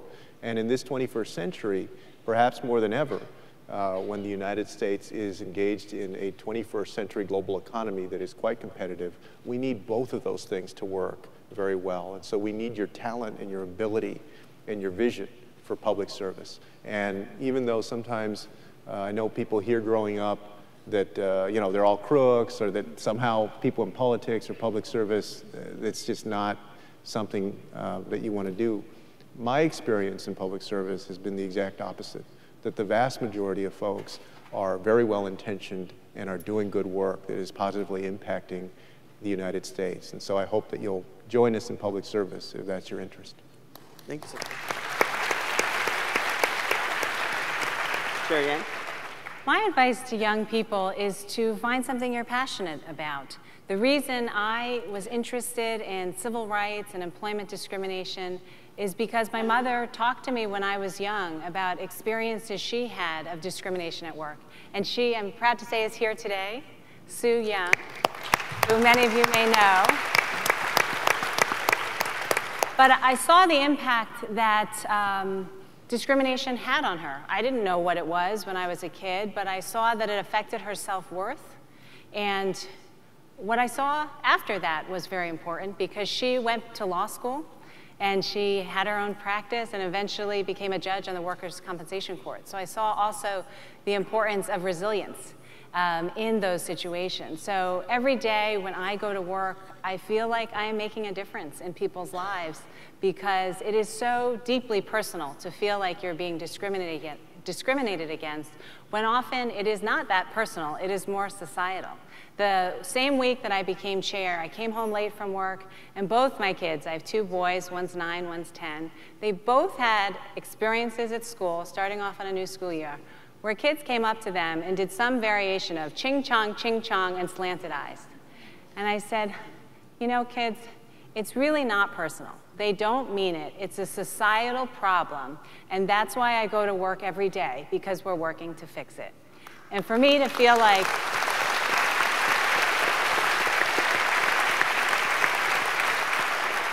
to be part of that solution that affects us all, that affects my mother when she was a kid, me when and my kids, and the future generations, that to me is the most uplifting and inspiring thing that I could do every day. Thank you. Administrator? Well, I've been in public service for 35 years. I worked at the local level, the state level, and now the federal level. I consider it to be the most honorable profession there is. I am surrounded by the most dedicated, mission-driven human beings who work hard every day, and it's an honor to be with them. But I will tell you, if you want to be rich, it may not be the path for you. But if you want to have a rich life, there is no better way to go. Thank you.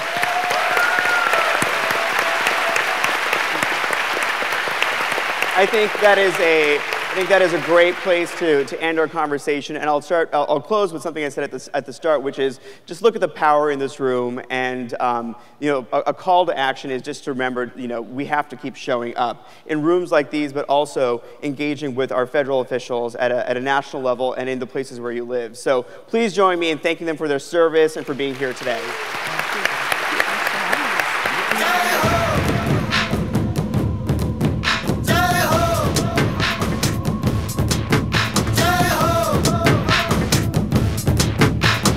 आजा आजा जिंद शामी आने के तले, आजा जरी वाले नीले आसमाने के तले। जय हो,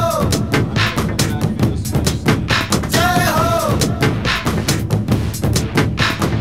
आजा आजा जिंद शामी आने के तले, आजा जरी वाले नीले आसमाने के तले। 7,000 years ago, the first really oceanic people came out of China. And it came out of Taiwan. Then you get to Polynesia, this oceanic country bounded by Hawaii in the north and New Zealand in the southwest and Rapa Nui in the east. 10 million square miles, bigger than Russia. And it was discovered by these extraordinary people. They were really the astronauts of our ancestors. They were the greatest explorers on the face of the earth. Unaided by modern instruments, these extraordinary explorers discovered and settled every livable landmass in the Pacific, relying solely on a complex understanding of the stars, the winds, the waves, and other cues from nature. Guided by this traditional wisdom and perspective, Hawaiians mastered the science of living sustainably on islands.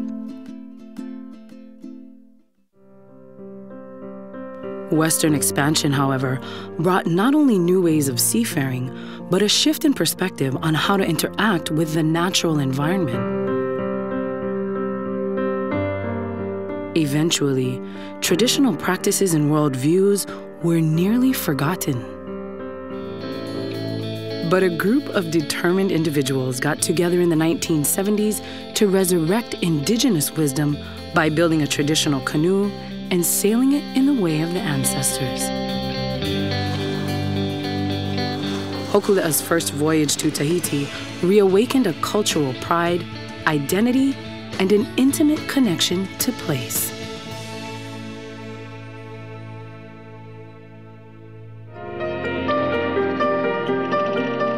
In a generation, Hokule'a has sailed over 140,000 nautical miles to reunite the world's largest oceanic nation. Today, Hokule'a voyages around the planet with a message of Malama Honua, or caring for island Earth, with a firm belief that blending traditional and modern technologies will help us find our way to a healthier future. Hokulea, to us, to go around the world, has this enormous potential to go to 40, 50 countries on the planet, to be with the great navigators on Earth. And I'm not talking about those in canoes. I'm talking about those who are doing things to give kindness and compassion to the Earth and those who live on it, those navigators. We're not going to change the world, but we're going to go and build a network of people around the Earth who are going to change it. And our job is to help them be successful.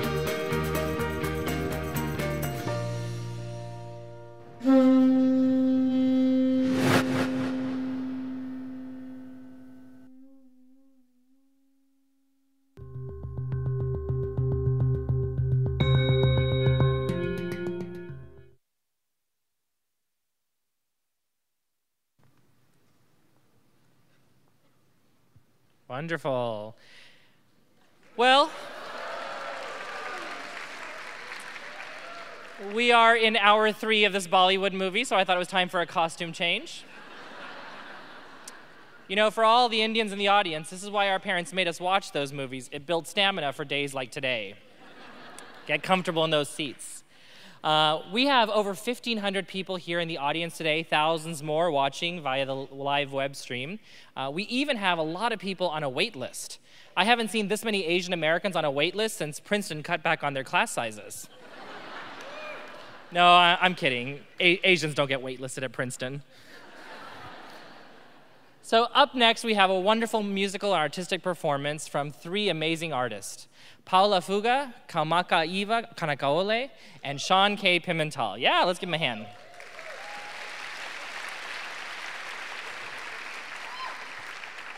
Through a fusion of soul and jazz-inspired lyrics, the native Hawaiian language, and traditional instruments, Paula Fuga tries to carry the voice of the Hawaiian people. And in this performance with Kaumaka Iva Kanakaole, they tell the story of the journey of the Polynesian people. They'll be accompanied today on guitar and vocals by Sean K. Pimental. Please welcome these wonderful artists to the stage.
I wahi leo ho hano hano ke ia.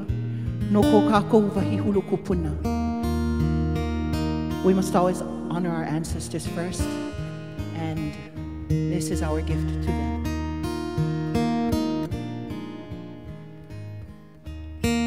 Mai mai vale o akawahi nei na me ali o kono nei o kali me kapala ia do Mana kulana I ke umoi o ke ali du eva ai no vuna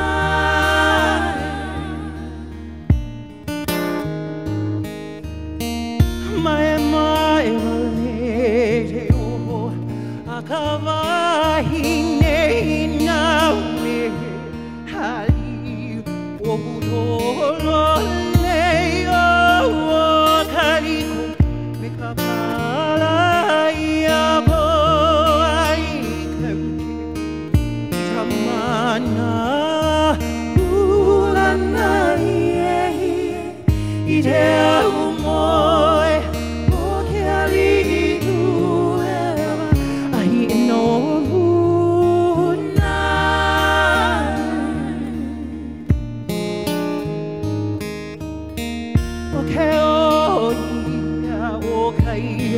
Polina he leona he o te tua iwi tua lono alono a kui ka hone a ka manu ui pui a me ke ala o na le ua e ka vai nei ka uru o ka uka o tui tui puone Oh, nari.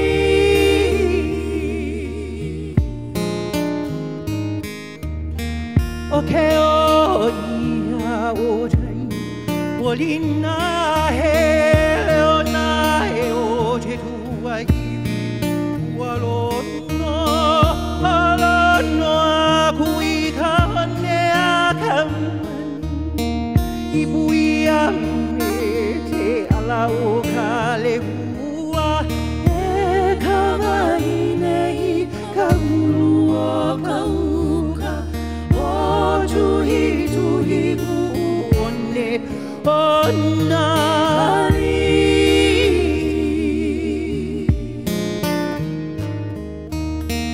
e o e nai hele la o puna I ka no ele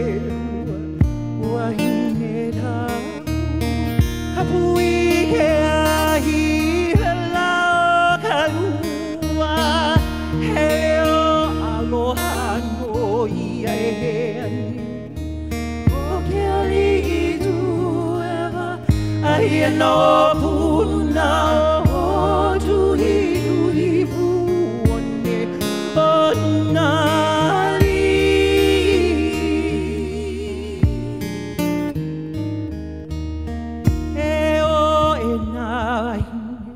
Hele la o puna I ka no ele hua o aine tapu Kapui ke ahi hela o kalua Hele o aloha no ia e he anei O ke ali I tu eva Ahi no puna o tui puone o nari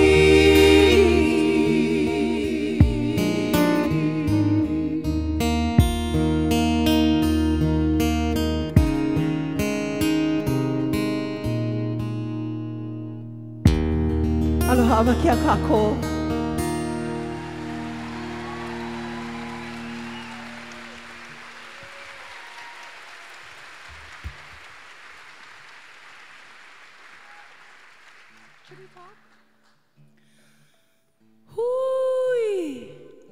Aloha awa ke a kākou o wau hoi ke ia o kaumaka iwa kanaka ole o ka umauahi hoa no hoi ke ia puukani o Palafunga, Laua o Sean ke Kua Pimentel.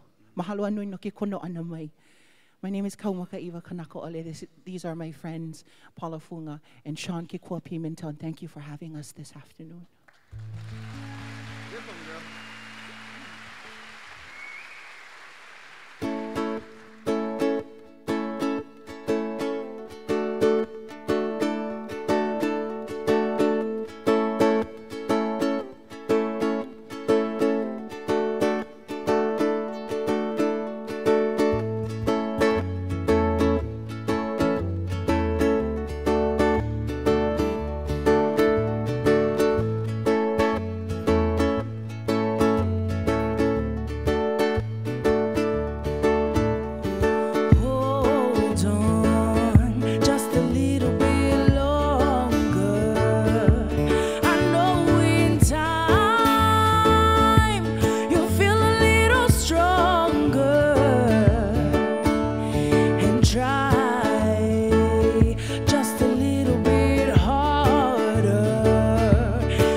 And we can be just a little bit better,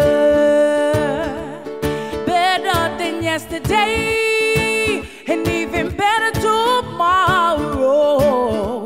If we just love just a little bit more,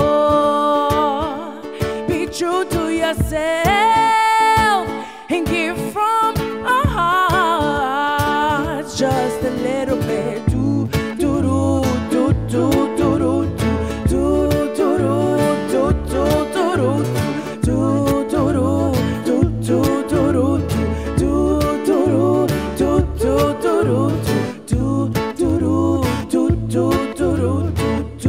do do do just a little bit. You feel a little freer, just a little bit. Do do do do do do do do do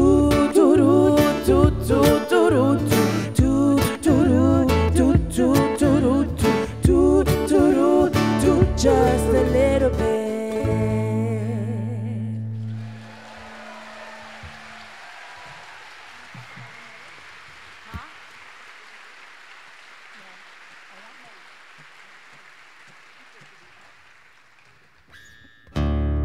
How are you guys feeling tonight? Today? Can I please get my vocals up in this monitor, like way up? I can't hear myself. All of us. Was either that or or wear a shirt that said, "This is not our first rodeo." Just joking. A little bit more, please. Can I please get a little bit more, Colin? Of my vocal. No, Leila.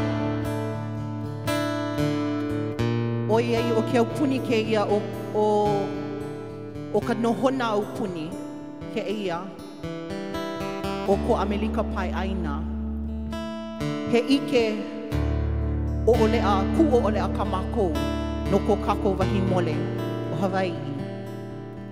So we acknowledge that across the Americas, or across particularly North America, this is the seat of, certainly the seat of government. And we thank each and every one of you for having us, by the way. We still acknowledge that we are an indigenous people with our own identity. And today we stand in front of you as Hawaii.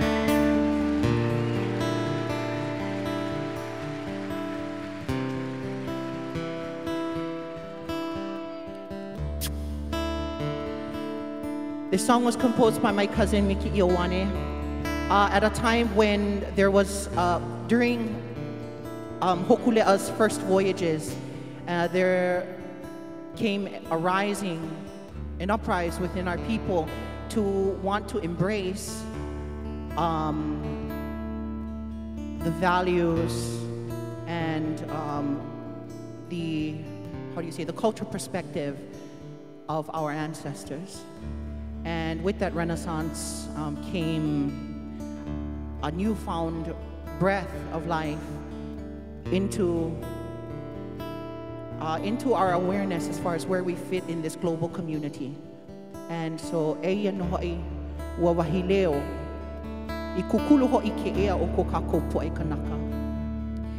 And this mele is a result of that in order for us to build our own sovereign voice within, again, this global community. Thank you for having us.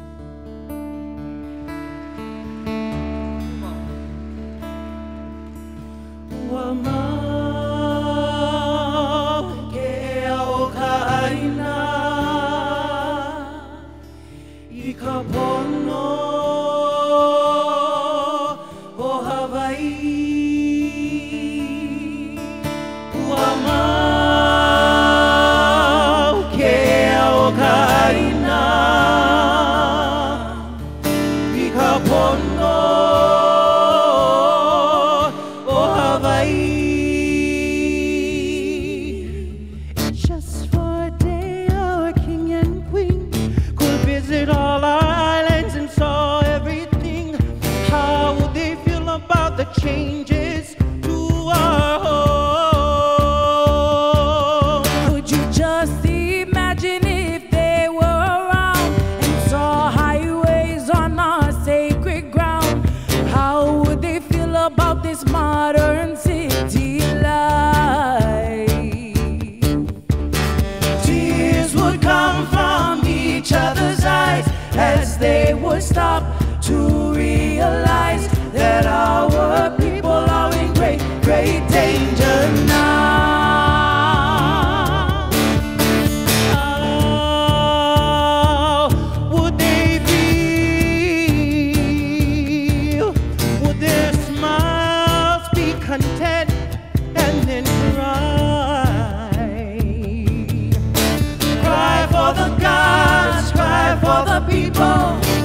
condominiums. How would they feel about this song, Hawaii Day? How would they feel? Would they smile, be content, then cry? Cry for the gods, cry for the people, cry for the land that was taken away, and then yet you'll find Hawaii. Wama ke ao kaina ikapono o Hawaii. Wama ke ao kaina ikapono o Hawaii. Wama ke ao kaina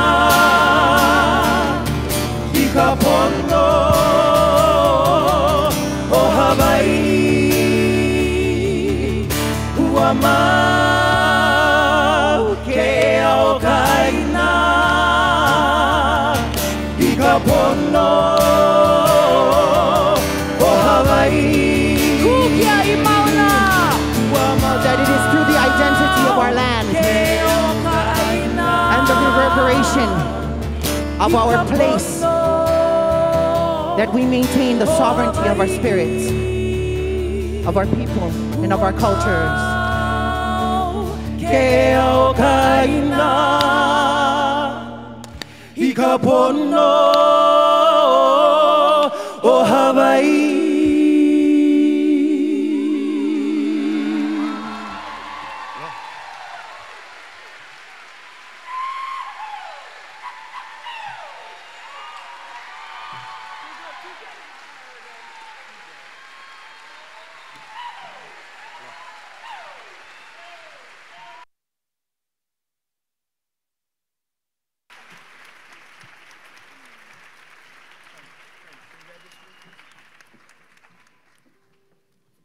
Wow. Lord of us all, thank you for putting me in the same category as Pacific Islanders. This is amazing. A big mahalo to Paula, Kaumakaiwa, and Deshawn. And if you are interested in learning more about their journey, Paula and Kaumakaiwa will be leading one of the brown bag sessions over lunch. And they will be joined by a few other artists who will be joining us in this afternoon's program, including Philip Tyag from Jabberwockies and Sunny Jane from the band Red Bharat. And that session will be moderated by Dr. Conrad Ng from the Smithsonian's Asian Pacific American Center. So how's everyone doing? Can I get some lights in the house? Can I see your faces? All right, you're hanging in there? We're gonna take a break for lunch now, so for those of you who are watching on the live stream, this is a time to take a shower, make a grilled cheese. We'll catch you at 3 o'clock. But for those of you here in the audience, I have some instructions, so stay seated for just a minute because it's a little bit complicated. So what we're gonna do is everybody's gonna walk out of this building through the back doors there and go to my left, to the Marvin Center, which is right next door, and you're going to enter on the 21st Street entrance. Now, in your program books on page 6, everyone turn to page 6, you're going to decide where you're going to go for your roundtable session, and that will determine where you pick up your lunch. So basically, you're going to go to either the 1st, the 3rd, or the 4th floor of the Marvin Center, and based on which roundtable you're attending, that's where you're going to pick up lunch. Now, the exception is for us vegetarians. Where are my vegetarians at? Raise your protein-deficient hands high, show how strong you are. All right, let the vegetarians go first, please. Your food, vegetarians, will be in the Columbian Room on the 1st floor of the Marvin Center, and that also applies to anybody with special dietary needs. Now, if any of this is confusing or you have questions, there are staff and volunteers from the initiative. They're wearing blue badges and credentials. They're all over the place. They can help you out. Now, during lunch, we want you to make the most of this time to do some networking, talk to your fellow audience members, get to know each other. You know, I like to think of Heritage Month as a really efficient time to get business done. So everybody who's calling me for coffee or for lunch meetings, don't make me jittery and fat. Come meet me at Heritage Month and we'll get some business done here today. A few more notes before I let you go. On the back page of your program, There's something called Social Media Bingo. We urge you to play this. It's a lot of fun. And we will be announcing the winners at the closing program. There's also going to be agency tabling going on in the Columbian Square on the first floor. There are representatives from 15 federal agencies. So if what you heard in the earlier panels inspired you to get active with the initiative and with what we're doing, then please talk to some of these agency reps about the incredible work going on in their agencies. And most of all, I want you to make the most of your time here. Network, attend the roundtable sessions, and at 1 o'clock, we will have breakout sessions. So please show up on time for those. I'm going to meet you back here at 3 o'clock for more fun, more costume changes, and more amazing artistic performances. And enjoy your afternoon. I'll see you back here at 3 o'clock. Bye, everybody.